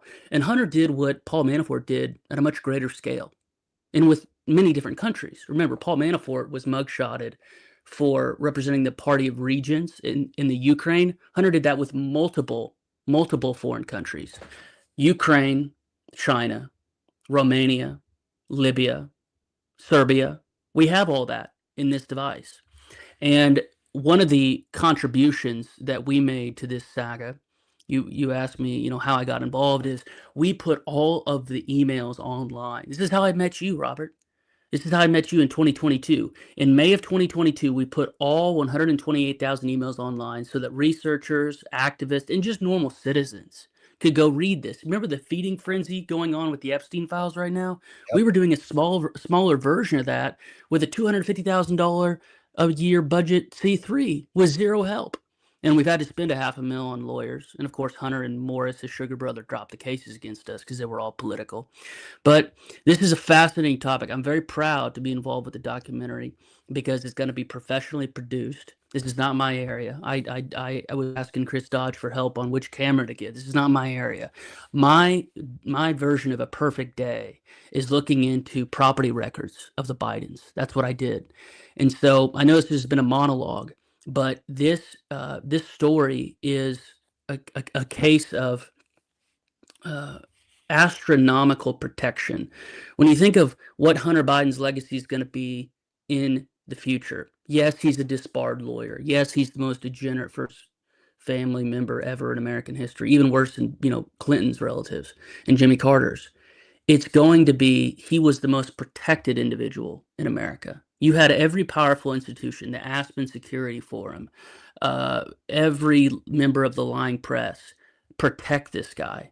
And for him, Robert, and for him to this day not accept that and to say that he was tread upon and that he was the one who was treated unfairly, I can't let that lie. So my beat is going to be active on this topic until he stops lying. Once he stops lying, I'll push back. But he's still going out on the Sean Ryan show for 5 hours. I would urge your audience to read the book online for free at bidenreport.com, but also go. Can you flip through it real quickly? Because there was something profound about receiving a copy of that book, right? You can look at emails online, you can read some of the text messages, and it's really hard to, I think, kind of fathom the depth and the scale of it. And I've got multiple copies of that book. I've gifted copies of that book to people who didn't really know anything about it. They look at it and they're shocked, right? It's all on paper and you can see the depravity right in black and white. And so I think there's a powerful component to that to show and to prove that this is real. You make a great point. And, America's the most powerful regime in human history. The only ones that top it or compete with it are ancient Rome. And the best way that I have found to explain this to people is imagine if Nero had a son. He didn't. But imagine if he did, and he forgot a laptop at a Roman repair shop. That is the analogy I use. And I use it because what you think of as degenerate it doesn't touch this. So what do you do when you have that type of primary source material? If I tell you this, Robert, if I tell this to a normal person on the street, they won't believe it. Right. So what we did and what our book does is it doesn't rely on Garrett's word or a C3's word. It shows you the screenshots. So one of the most incredible things, and none of this would have happened without JP's courage, is we have the source data. So when I say that Hunter violated 18 U.S.C. section 1952 BI1, I don't say he did this on October 1st, 2018 in Malibu. No, we go and show readers the actual pictures and Wells Fargo receipts. So we're not telling anybody. And if a leftist is listening to this, Robert, we're not telling them to believe me. They may think, hey, this guy worked for Trump. He's obviously a right-wing person. He's an ogre. I hate him. That's fine. Our goal is to make people wrestle with the actual content. If you look at the book and say, that's forged, you have an unrealistic view of what the Russian security services can produce digitally. Right. They cannot fake this level. It's about 200 gigabytes. Half of that is homemade pornography. Another 35 gigabytes is the 128,000 emails. And so what makes our book different, and I think that Miranda and JP's books are fascinating. Everybody should go get them. But what makes our dossier different is we put the pictures and emails in the book itself. So no matter what happens, even if they go to the domain registrar and have bidenreport.com removed, you can go and get this in physical format. So, you know, I love history, and think of this as sort of a time capsule that people can open up in 1 year, 10 years, 15 years and see this is what they were protecting Hunter from. And just thank God, we thank the Lord that the shop owner wasn't a left-wing stooge. And because if it was, this would have been buried. One thing we also do, and JP didn't mention his last name, and you know that's fine, but I will. Mike Zelak, that FBI agent, would have been lost to history. He's the one who I will describe it as tacitly threatened the shop owner. We put out all these people's information because they work for us. They work for you and me. We pay for these people's healthcare. Every time Zelak's kids go to the dentist, you and I are paying for it. I'm not calling for Zelak to be hung. I'm saying, though, that his actions and words in dereliction of duty have to be exposed for history. This is one of the most insane stories of the century, Robert. And now, going forward, this idea of foreign involvement in cases and in scandals, that has to be nipped in the bud, because JP mentioned going to the Congress, and some of the Republican members were very cautious to even meet with him because they thought it was, you know, the Russians were behind it or foreign actors were behind it. That was sort of a self-fulfilling prophecy of the Washington Compost and all these left-wing media outlets to make people suspicious of anything. Once they saw, you don't even have to be a digital forensics analyst, and we have 2 of those on the team. You don't have to be that to recognize this is legitimate. Once you see the different file types, and we're resurrecting our photo database. You know, Robert, we not only put the email database out there, but we put the photo database out there, bidenlaptopmedia.com, and we're resurrecting that to include all the videos. And of course, genitalia is going to be redacted. Hey, guess what? Hunter sued me and the nonprofit for modification of his data. And the only thing that they said we modified was putting redaction boxes over his genitalia. So according to his own attorneys, Robert, they would have preferred their client be naked in our book. Well, we're Christians, so we don't distribute pornography. So we covered his genitalia with boxes, but they said that was data modification. That's the level of desperation that Abby Lowell, who's still lying for $1,500 an hour, would go to cover this up. And what is he doing now? As you mentioned, you've been covering this for a long time, and you mentioned Sean Ryan and all these other interviews. Is this a PR campaign to try to paper over and kind of bury some of this evidence? Well, the country is largely moved on to other topics, but I'm very much in the thick of this because I'm still in litigation with Hunter. The case with JP stopped at the Delaware Supreme Court, but I'm in litigation in the Ninth Circuit Court of Appeals. And so that case, and I'm going to answer your question by veering off just a little bit to talk about the the arguments of what Lowell is putting forward, but Lowell essentially forum shopped to the most liberal, besides the SDNY and the DC Circuit and maybe the EDNY, the Central District of California is perhaps the most left-wing federal judicial district in the country. They sued me there, even though I reside in the middle of Illinois, in the middle of cornfields. So he forum shopped.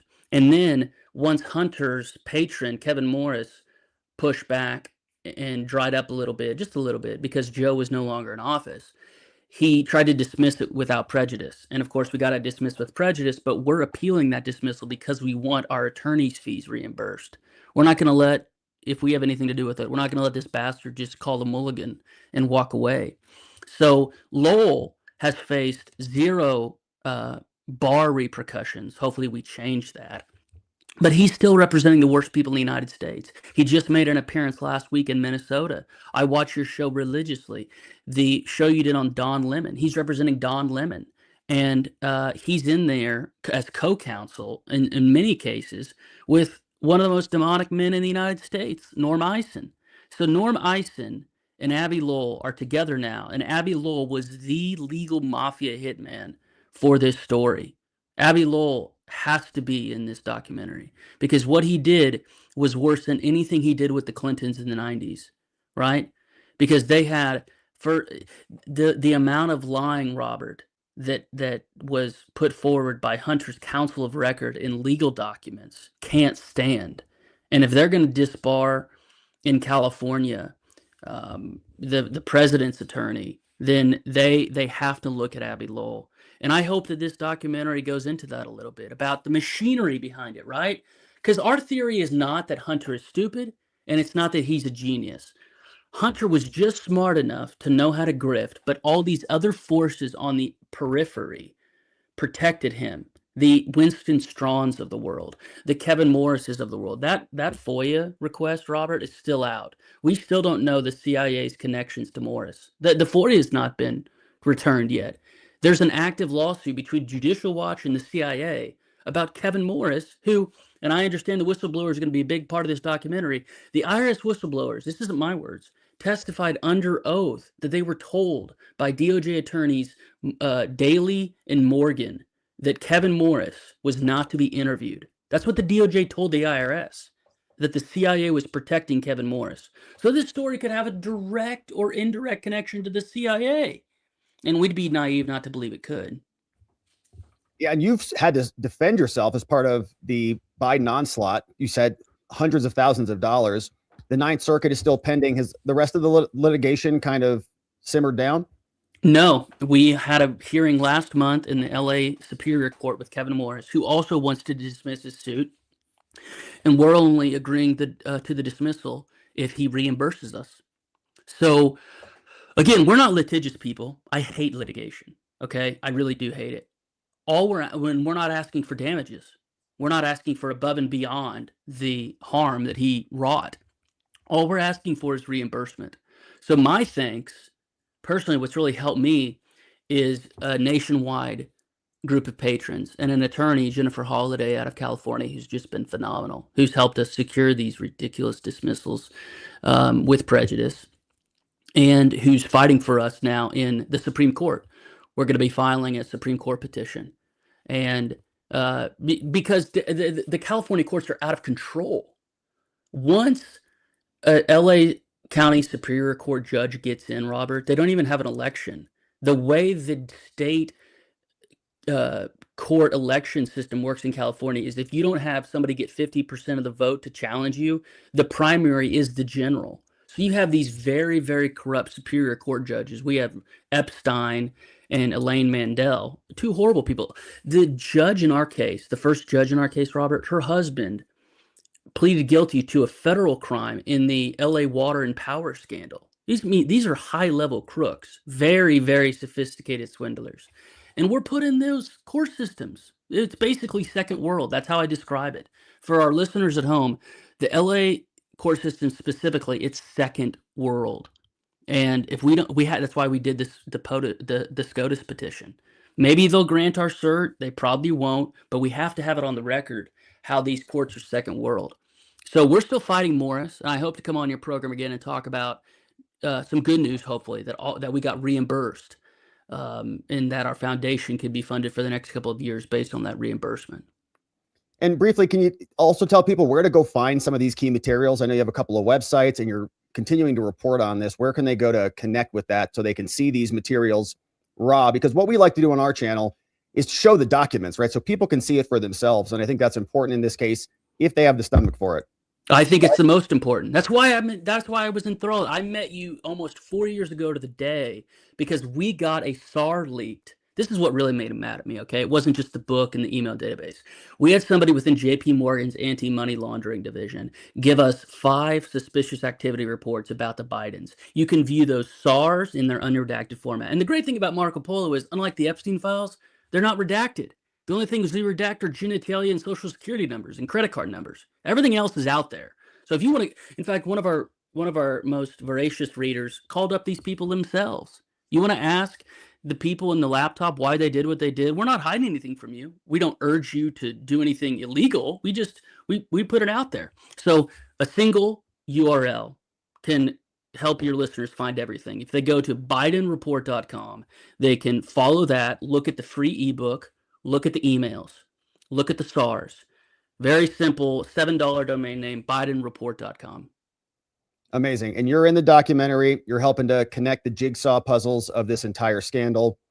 Garrett? Yes, I'm the resident PI that I'm not in, I'm not as polished in front of the camera, but I can, I've worked with the shop owner's uncle, who's a phenomenal veteran of the Air Force, Ron Scott. And all I've done is bounce questions off them, right? I came at this completely third party and I couldn't believe what I was finding. So I would just constantly pepper questions. When did they go to Albuquerque? What's the name of the FBI agent? One of the things I like about your program is it doesn't just do the primary source materials, which are key and are necessary. It's that you like the 5 W's. Every sound investigator has the 5 W's and 1 H. Where, what, who, when, why, and how. And that's what we do. 5 W's plus 1 H. If you have those 6 things, the story is told. But if you don't have those 6 things, the beat is still active. So we're still working on this story. Hunter is still trying to protect his dad's legacy. They're still trying to raise money for a presidential library. Of course, we sent our book to every single member on the board. But as long as they're trying to raise money for the library, Robert, we'll be out here. We're going to be putting stickers. We have BLM stickers, Biden Laptop Matters stickers on the stalls at the Biden Presidential Library. John Morgan, a Democratic donor, said their best bet is to just have a bookmobile. Have Joe drive the bookmobile around the country. I know this is funny and tongue-in-cheek, but I don't even think they'll be able to raise 20 mil for the Presidential Library. Hilarious. They're struggling. Garrett, we really appreciate all your work on this. Thank you for taking the time to join us tonight. We'll see you in the documentary. It's been a joy. God bless you. God bless. Friends, next, we've spent this evening talking about the FBI, the IRS. We've heard some from amazing people who've blown the whistle on this whole thing. Of course, there's a cover-up all over the place. But how did the federal government actually get the biggest tech monopolies in the world to pull the plug on the Hunter Biden laptop? Our next guest has the exact blueprint, talks about it all the time. Mike Benz is a former State Department official and the executive director of the Foundation for Freedom Online, the leading expert exposing the censorship industrial complex, the dark alliance between the federal government, NGOs, social media, all designed to silence us, the American public. Mike Benz, welcome. Hey, great to finally meet you, Robert. You too, man. I really appreciate you joining us, and I am such a fan of your work, so it's great to connect finally. Can you give us a breakdown on this story? Obviously, the censorship industrial complex is something you talk about all the time. We know that the FBI was going around and trying to suppress this story before it even occurred. How did that happen? Well, the FBI had the laptop about a year before the break, and what happened was somehow it got to the Aspen Institute. The Aspen Institute has this kind of social media censorship focused subgroup called Aspen Digital. And Aspen Digital, 1 month before the New York Post published the story, ran this incredible, basically pre-censorship simulation, where they got about 40 people in the room, including all of the trust and safety representatives at a senior level from all of the major platforms: Facebook, Instagram, TikTok, Twitter, YouTube.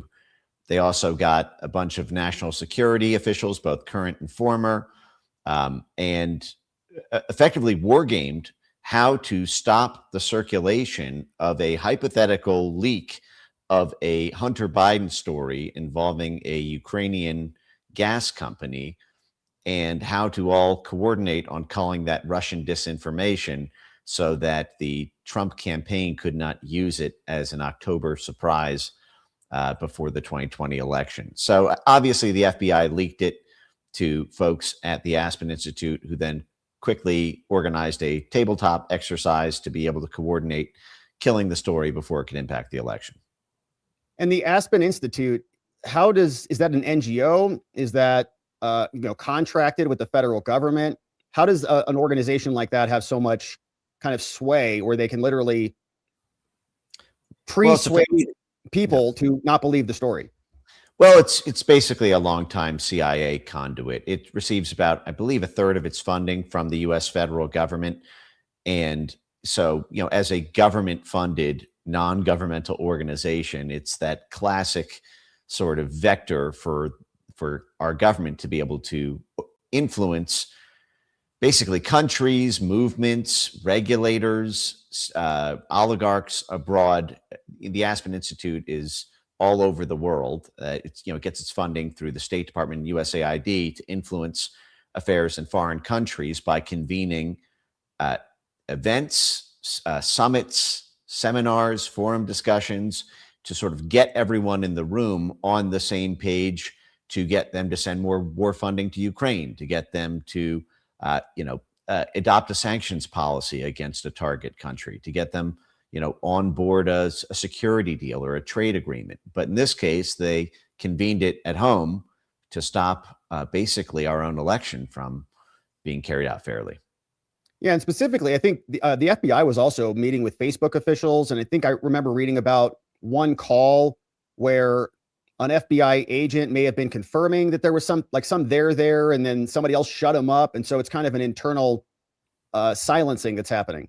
Well, certainly, Mark Zuckerberg on the Joe Rogan show actually said that the FBI would call and effectively curse out the trust and safety team at Facebook if they didn't take posts down, including memes about COVID-19. So, I mean, this was a long time coming. The FBI basically tried to get jurisdiction over that through the Russiagate idea, the idea that Russia was interfering on social media, and this was no longer First Amendment protected free speech. This was suddenly a counterintelligence threat that allowed the FBI, the CIA, the State Department, the ODNI to get in the business of censoring tweets. Of course, basically, they argued that even though the speech did not come from Russians and was not inauthentic in the form of a bot, if an American said it, Russians could amplify it. And so therefore, basically anything you say that's not maximal blob is effectively doing the bidding of Putin and contributing to a Russian disinformation campaign.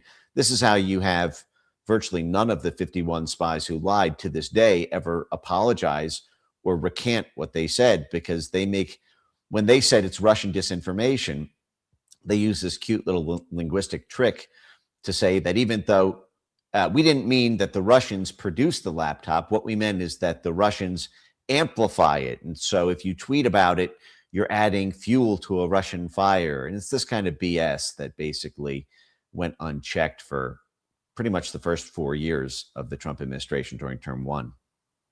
How can they get away with that? They're censoring Americans. We read I think Elvis Chan was the FBI agent's name, who was literally sending emails over to Facebook and Twitter and all these companies, identifying people by their account and by the tweet saying, this is bad, nix this, nix that. So before the event happens, before the disclosure pops, they're censoring people. And then after the event happens, then you get former CIA officials in the 51 laptop letter kind of capturing it on both ends. Yeah, that's exactly right. I mean, they got away with it because, unfortunately, the Trump administration did not want to believe it was happening until it happened to them personally, until it happened to the president himself. I think most folks in the White House simply refused to listen to it because at the time in 2020 they were campaigning on the price of the NASDAQ and the Dow, and they, the fastest rising stocks were Microsoft, Apple, Google, and Amazon. And so you would have them going out there saying MAGA equals Microsoft, Apple, Google, and Amazon. And it seemed like too big of a fight to go after tech censorship. And frankly, the first 2.5 years, the administration was completely hamstrung by the Russiagate investigation itself, which forced the administration to be beholden to the Mitch McConnells and the kind of neoconservative wing of the party. And they all wanted maximalist anti-Russia stuff. So they didn't mind the FBI going hard on Trump or Trump's base and calling them Russian bots and trolls. That all justified more war funding to Ukraine. So it's a nasty soup, and we're still living with a significant amount of it. The fact is, the president has, right now you've got, an in-process Senate race where you've got Lindsey Graham versus Paul Dans, and the president has endorsed Lindsey Graham. The fact is, I think that says something about some of the decision making that's happening within the higher levels of the Republican Party. We just had a vote on funding for the National Endowment for Democracy, which was probably and remains to this day the single number one worst and most destructive actor in the entire censorship industrial complex. 100% of Democrats voted to give it its biggest budget ever, and a third of the Republican Party joined that vote. 81 Republicans joined that vote. So I fully expected this, and this is because as bad as the National Endowment for Democracy may be, this CIA cutout that basically gets Trump-aligned government censored all over the world, it was literally created by the CIA. It was the William Casey's idea, the CIA director in the 1980s, the guy who put it together at the White House level under Project Democracy, was a guy who had just run the CIA's foreign media propaganda arm for 12 years before that. The CIA director personally intervened on the Senate in 1984 to keep it being funded. Its founders all told the New York Times that they exist to fund groups that the CIA wants to fund, but doesn't feel like it can do without triggering some sort of potential backlash if it ever came out for operational security purposes. And so the fact is the National Endowment for Democracy does what's considered to be critically important CIA type work in Ukraine, in Venezuela, in Iran, and in China. And so if you try to kneecap it because it's killing Trump movements in Spain, in Italy, in the UK, in Brazil, even in the United States, well, if you take it out in Spain, you take it out in Ukraine. So they basically make the argument that you can't touch this because even though it's killing the president, we have something that's, and I mean that metaphorically, obviously, it's doing mission critical work for the blob, and they don't really care whether or not this presidency or this movement lives or dies. If Trump is effectively neutralized and a Nikki Haley can rise to power, that's actually better for them. Yeah, and I'm always trying to understand when it's domestic, how they can justify it. Is it, institutional bias, like the institutions are protecting themselves against antibodies that are out there? Is it just simple partisanship, or is it intentional? Is it by design trying to create control? I would argue it's about half and half, in the sense that you have a lot of folks don't know and have believed that some of these institutions are golden boys that can't be touched because they served an important purpose during the Cold War and have a very long history. Much of that pro-Republican, for example, the National Endowment for Democracy was created by a Republican presidency in the 1980s to fight the Cold War, as was things like the U.S. Institute of Peace and Freedom House and the like. So a lot of them simply don't know because these blob shops don't advertise themselves in terms of, they don't publicly declare a jihad on the Republican Party. In fact, they very specifically go after only the MAGA wing of it. Many of them would gladly vote for a John McCain or a Mitt Romney or Nikki Haley. And many of these factions from those associated groups teamed up and still team up with the National Endowment for Democracy to go after MAGA-aligned movements that might not be best for their corporate sponsors' bottom lines under a nationalist posture, whether that's on things like tariffs, NATO policy, foreign trade agreements. So it's a very nasty soup, and it's not really until you get a MAGA-aligned supermajority in Congress that can withstand internationalist Republicans defecting to the Democrats that you'll really be able to overcome that. Our constitutional checks and balances that basically are wonderful that we have them. At the same time, it's worth noting, simply as a descriptive matter, that this is at the heart and soul of what allows basically the blob wing of the Republicans to team up with Democrats so that effectively the presidency can be neutralized unless critical concessions are given to that wing of the Republican Party. Do you think that the new Trump administration has successfully cut back on some of this? And we know they defunded USAID, which I think was feeding a lot of these NGOs. And from our perspective, it feels like there's very little repercussions for the people who are involved in this entire setup. The 51 individuals on that laptop letter, right? No accountability for them. It's just kind of an opinion that they share.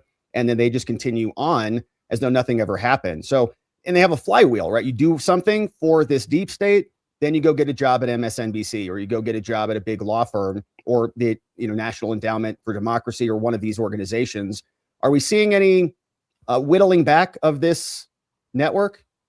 I think everyone's frustrated by that. The fact is, Douglas Mackey was thrown in jail basically immediately at the start of the Biden administration for a simple meme that he made about elections that the Justice Department argued misled people. And then you have basically 51 folks from the CIA and the U.S. military deliberately trying to do that on the other side, and there's no repercussions for that. But the fact is, I do think that a significant amount of reforms were implemented in the first 4 months of this administration, while you had the Elon Musk influence over the cabinet, and Doge was able to effectively wield direct White House power at the agencies to be able to cut budgets and get personnel terminated who didn't follow the chain of command that the agencies are all supposed to be beholden to.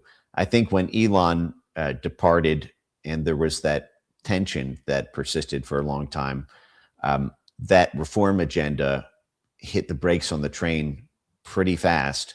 And while there have been wins in the past, 10 months since then, they've slowed in speed, and they have also been dramatically less in scope. So the grand ambitions that characterized the first 4 months of the admin I'd say that they are not currently as nearly as grand as they were or as they should be. And I'm hoping that the upcoming 2026 midterms inspire folks within the White House and within the agencies to remind them that time is short, and what you do now echoes in eternity. So make it count. Is there something specific about the Trump administration that caused a lot of this reaction from these people, that was a specific threat that they thought maybe would be coming from his power? NATO, Eurasia. I mean, a lot of this comes down to the fact that we fought the entire Cold War to seize the $75 trillion in Russia and to turn Eastern Europe into vassal states, and to be able to have total control over things like the Caspian Sea and all of the resources that, this goes back to the Mackinder doctrine around Eurasia as the master island. There's just incredible amount of corporate and hedge fund and investment bank investments in skating towards where the puck was going, which was NATO and the EU continuing to expand ever eastward, and pre-investments made in all the infrastructure and resource extraction. And that was an agenda that was already on very sensitive footing after the 2014 semi-failed coup in Ukraine. It was certainly successful in ousting Yanukovych, the democratically elected president at that time, of course, John McCain and Chris Murphy and everyone flew over on USA dime to make that revolution happen. It was funded to the tune of $5 billion by USAID itself. But when the counter coup happened and the eastern half of Ukraine broke away and Crimea voted to join the Russian Federation in a democratic referendum, that caused basically tens of billions of dollars of investment to potentially be zeroed out if there was not an effective war to retake those territories and continue pushing east. Trump said on this 2016 campaign trail that NATO was basically obsolete, that Russia at that time was not the big boogeyman that Hillary Clinton was making it out to be. He argued that we should be friends with Russia. Obviously, he was impeached over even suggesting the possibility of not giving war funding to Ukraine. This is 3 years before there was even a war in Ukraine. Of course, there was a war at that time. There had been a war since the moment Crimea voted in the referendum and the moment that the eastern half broke away. Except it was a war on them. We were funding the Kiev military to retake the portions of the east that were under these breakaway republics. We had this incredible situation from 2014 to 2022 when we were taking taxpayer dollars from truck drivers making $50K in the United States, funding the Kiev military to fight fellow Ukrainians east of the Dnieper River, and then funding, after they killed the Ukrainians with our tax money, we would fund their civil affairs and their engineering teams to build oil rigs for British gas companies. I mean, you had this situation where we were just, the whole thing is so far removed from American interests. Right. And it resulted in, and I don't think Trump really knew what he was up against when he made those declarations, that he was not just fighting a kind of hegemonic oligarch structure within the United States, but really 100 years of both overt and covert intelligence history of what the Cold War was even about. Yeah, and that makes sense because Hunter was then on Burisma, the board over there, right in the smack dab of Ukraine, right? We're in the epicenter of a lot of what you're talking about. Do you think that he was an extension of the CIA, or was that coincidence? Yeah, 100%. Who was right next to him on the board at Burisma? Cofer Black. Cofer Black spent 30 years at the CIA. He won the CIA Distinguished Medal Award. He was actually the guy who led the CIA's entire post 9/11 effort. And what was he said to be recruited to the board of Burisma to do? Corporate development and the like. I mean, this is Hunter Biden personally pitched the Burisma as a vehicle to de-Russify Ukrainian energy. The whole play was to cripple Russia's economy, and because Ukraine sits on the third largest endogenous gas supplies in Europe, they were largely undeveloped. Burisma was a way to develop those, to cut them off from Russian gas, and have basically Western stakeholders take home all the profits that Russia used to make. And he literally pitched Burisma to the State Department that way. He petitioned the U.S. ambassador in Rome to make sure that Mediterranean resources that could be extracted in basically offshore drills were given to Burisma. You had the fact that Burisma was literally funded by USAID, which is a constant CIA conduit for funding.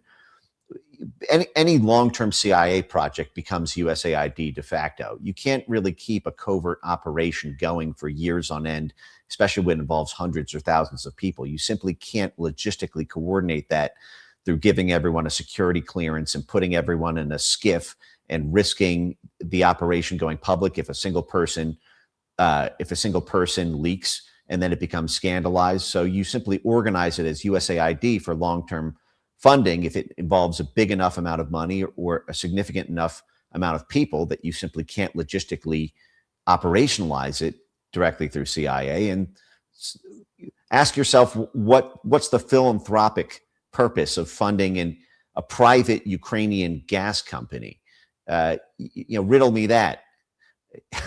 But the fact is Hunter Biden was also on the chairman's advisory board of NDI, which is the DNC branch of the CIA created National Endowment for Democracy itself.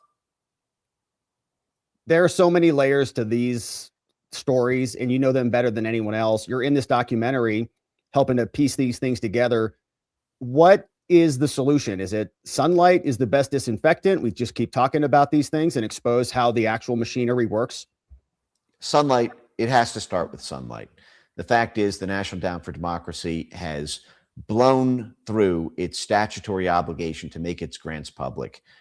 In 2021, the Biden State Department cut this secret deal with the National Endowment for Democracy to allow it in total disregard of the plain letters of the statute that authorized the creation of the National Endowment for Democracy. It authorized a blanket sensitivity over every single NED grant, so you can't know the names of any of the grantees. So this is a $315 million blank check to spend however they want, and the American people can't even see the organizations they're funding. So you get these outrageous situations where it turns out they were funding groups like the Global Disinformation Index, which tried to nuke the advertising revenue of Daily Wire and the Federalist and dozens of American news outlets, basically being paid by the CIA to do it, through the cloak of a CIA created NGO. But what's the difference between an NGO created by the CIA and the CIA itself if there's no transparency about what the NGO is spending its money on? The whole thing, frankly, if you were to publish the grantee list, would probably get its senior executives arrested in dozens of different countries where they may be non-compliant with different FARA type laws about sources of foreign funding, which is one of the reasons the organization and its sister entities oppose those so much. But it starts with transparency.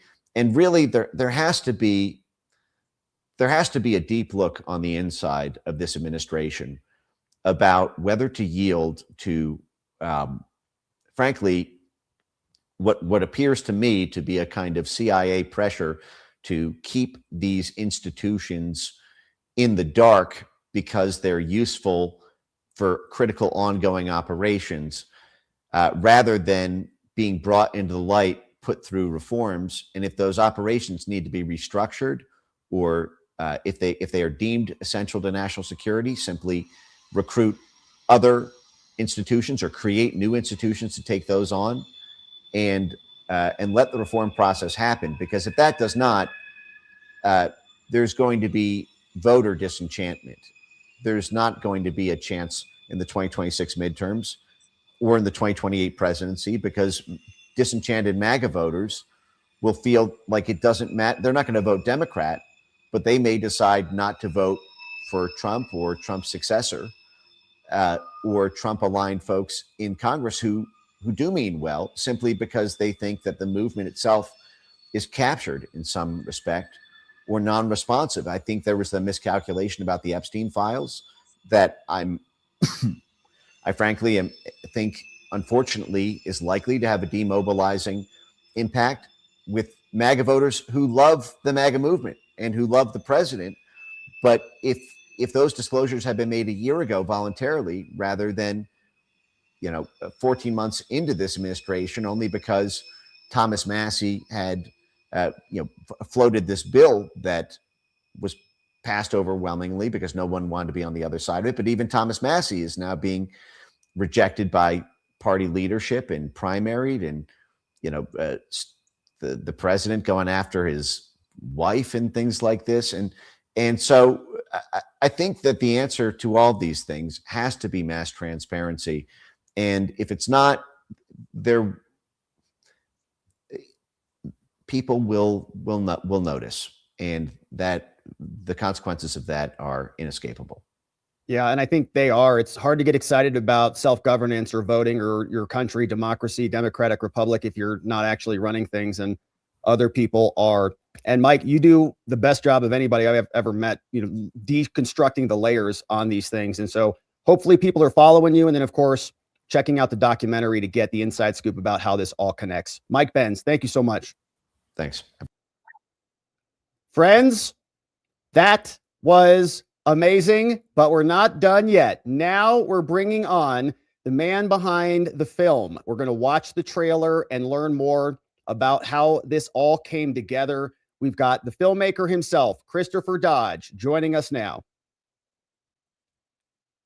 Mute. Now, thanks for having me on. Got it, Christopher. So you've been spending a lot of time on this. You've been distilling all of this information from all of the people that we just heard from today, combining it into this new gripping documentary. It's a massive undertaking.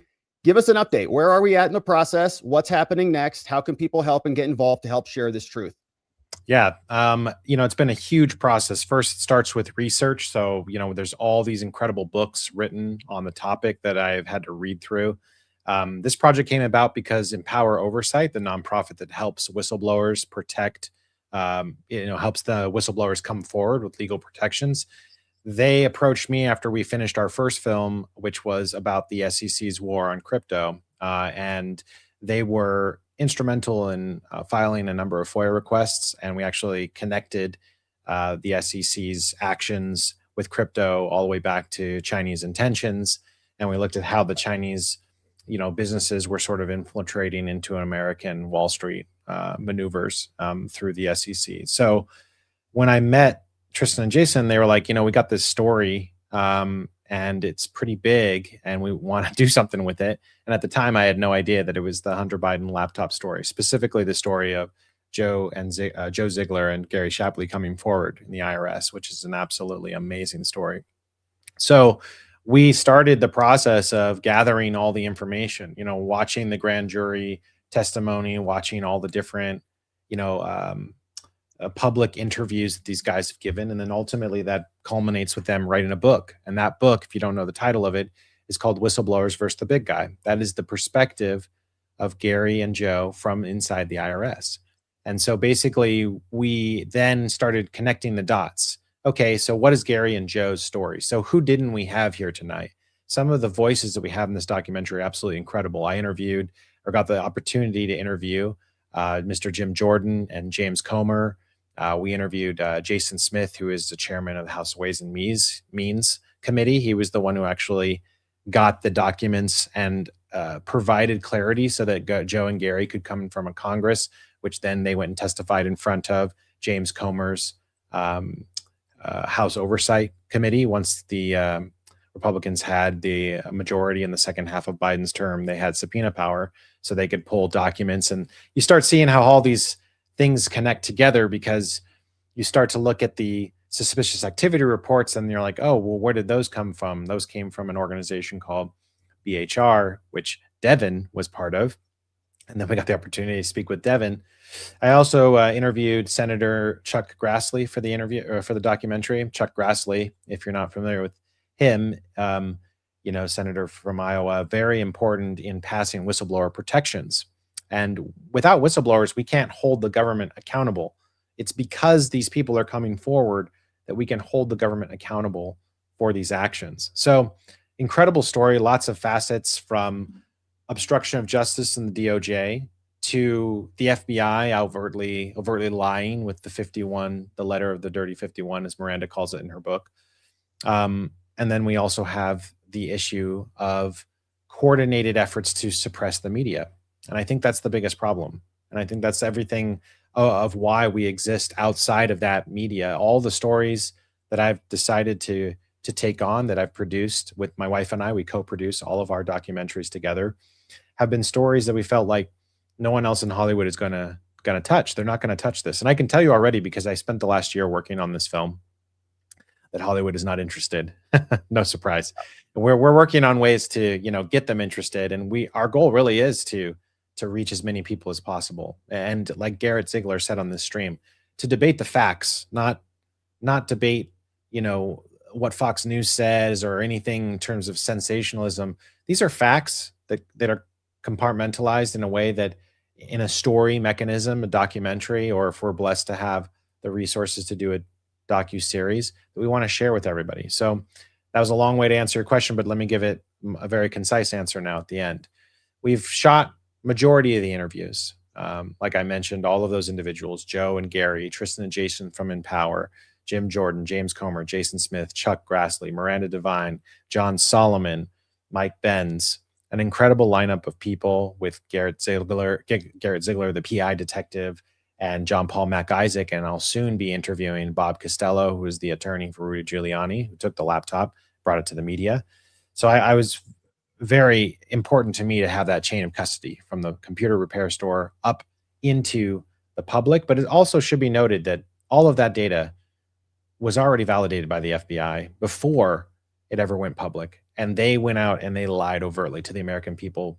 And the stat that sits at the end of Miranda's book, the first book, which this book right here, Laptop from Hell, the stat that sits at the end of that book is very jarring to me. And that is that over 50% of Biden voters in the 2020 election had no idea about the laptop. They knew nothing, right? And that's a problem. And that's a problem because we have a midterm coming up. We have an election coming up, an election integrity. If we don't have integrity in our democratic process, we do not have a democracy. And so it's important for us to continue to shine light on this and make the story compelling in a way that shows everybody what has gone wrong in all these facets. So what we're going to be doing next is going public, like we are here. We're announcing the project. We'll show you a trailer in just a moment that I crafted based on the interviews we had done. And I just interviewed last week, by the way, Devin Archer and John Solomon and others. So they're not present in the documentary trailer as it stands today, but they're very much part of the process. And Mike Benz as well. I met him last week. We went out to DC and we interviewed him. So where we're at is we'll be going out to the public, creating an Indiegogo and saying, hey, do you want to see this story? How can we partner with the public basically and crowdfund this project, bring it forward in a compelling light? Maybe we can do a feature documentary and maybe we can do a series, depending on how many people say, yes, I want to participate in helping to tell the story. And then we can worry about getting it, into screenings and different things before the midterms. So our Indiegogo will launch next week and we will raise funds. You can purchase a copy of the film. You can purchase a copy of the book that Joe and Gary wrote together. That book is called Whistleblowers versus the Big Guy. And that is the story, the firsthand account of the two IRS whistleblowers, everything that they went through in the process. And you can participate in one of the screenings that we're going to have across the nation. We'll be bringing this from city to city. We want everybody to see this thing. So we're very excited to bring this out there. And I think it dovetails on a trio of films we've been trying to do about transparency in the government, right? Whether it's looking at the SEC's war in the crypto industry and our documentary that serendipitously just launched today, which is called Money Disrupted, is about the Federal Reserve, the monetary system, and how we've been robbed as Americans from through inflation, and how the big elites control the monetary system and therefore makes it difficult for all of us to get ahead, right? Because they control the financial strings. So this story, Shielded by Power, this documentary that's coming with a forthcoming Indiegogo, this documentary is really important because I think it has everything to do with the integrity of our election system, the integrity of our media, and the ability for us to actually understand what's going on. That is the sort of core, I think, of what's important in this story. And it's why I'm grateful to platforms like yours, Robert, and I'm grateful to everybody in this film. I'm not the film. You're seeing the film through my eyes, but I'm not in the film. The film is about the heroes who came forward, the John Paul Mac Isaacs and the Gary and Joes of the world, and all of the reporters who had done incredible work to expose this story. And I'm just here to package that story in the most compelling way possible.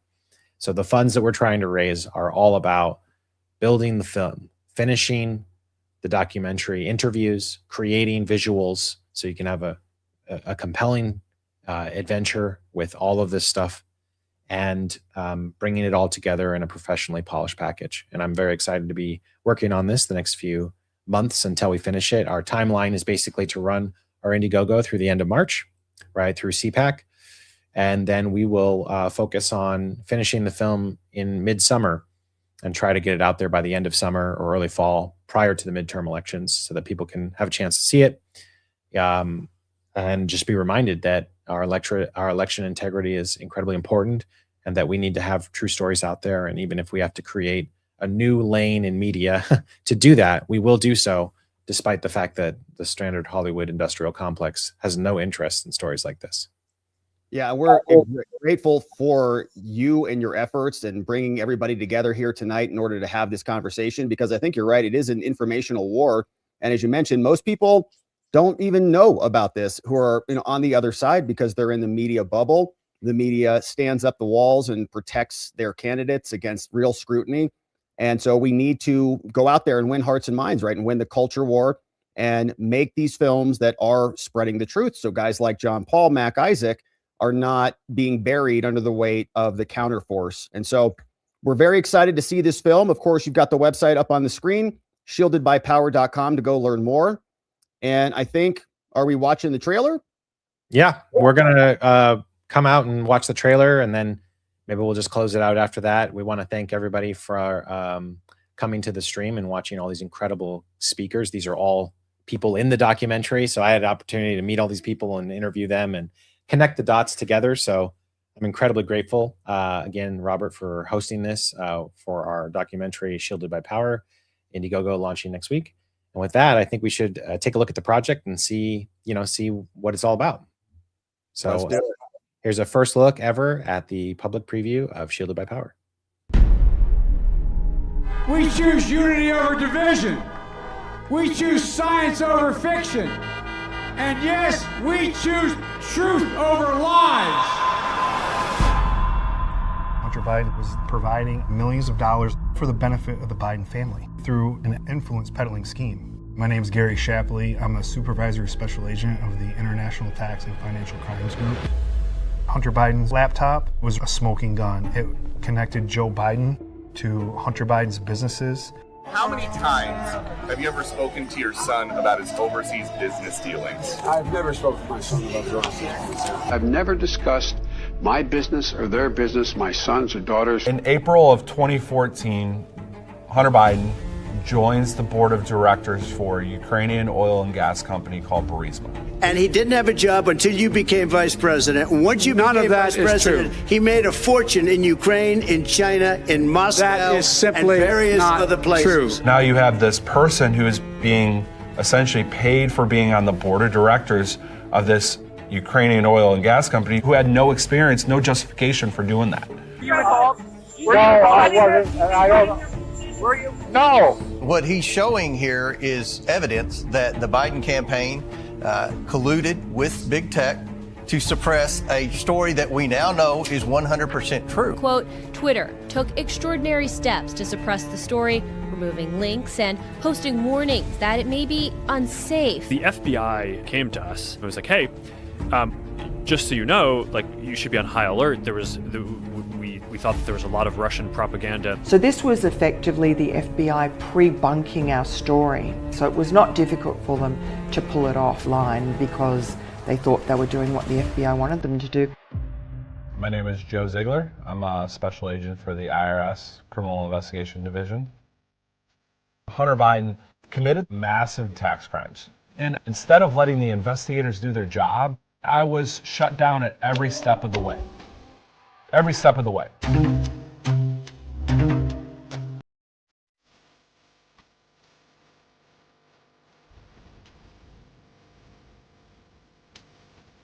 My son has not made money. It's not true. The conduct was so egregious, I was forced to make the decision to blow the whistle. The Department of Justice completely handcuffed us. They moved the case to Delaware. The whole purpose of DOJ and Delaware U.S. Attorney's Office was to conceal that, hide that evidence until the election happened.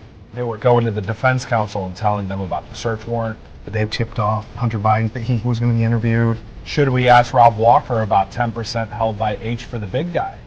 And the AUSA at the time goes, no, we're not asking that. Today, I sit here before you, not as a hero or a victim, but as a whistleblower compelled to disclose the truth. The cycle of villainizing or canonizing government employees who report what they believe is wrongdoing has to stop. Joe said, I'm a Democrat. I put my career on the line to bring this information forward. I have risked threats to my family. I knew it was going to be a lot in coming forward, but I knew it was also the right thing to do. They had to see my face. I had to testify in front of this committee. Both Mr. Shapley and Mr. Ziegler had stellar recommendations. Their reputation for taking on the tough cases, to find out people who weren't paying their taxes, who were doing things wrong, these were the go-to guys. Everything pointed to their credibility Their story stood up. Their story was true. These are good, honorable people. The American people saw they were heroes, and they were the best witnesses I've ever had. I don't know how many Oversight Committee hearings I've attended. There've never been two better witnesses. Hunter Biden is expected to plead guilty to 2 misdemeanor tax crimes. And now we have some of the results. The jury finds Hunter Biden guilty. Did you witness the president commit a crime? Is it your testimony today? Yes. Is there any possibility that the president would end up pardoning his son? No. Will he pardon his son? No. He said he would not pardon his son. I will not pardon him. President Biden is expected to issue a pardon for his son, Hunter. There's no question that this was a willful act of obstruction. These people should be held accountable. The only way you overcome the power of government is when there's good patriotic people within the bureaucracy that's willing to come forth and expose the fraud and the cover-up and the political weaponization and put a damper on the power of government.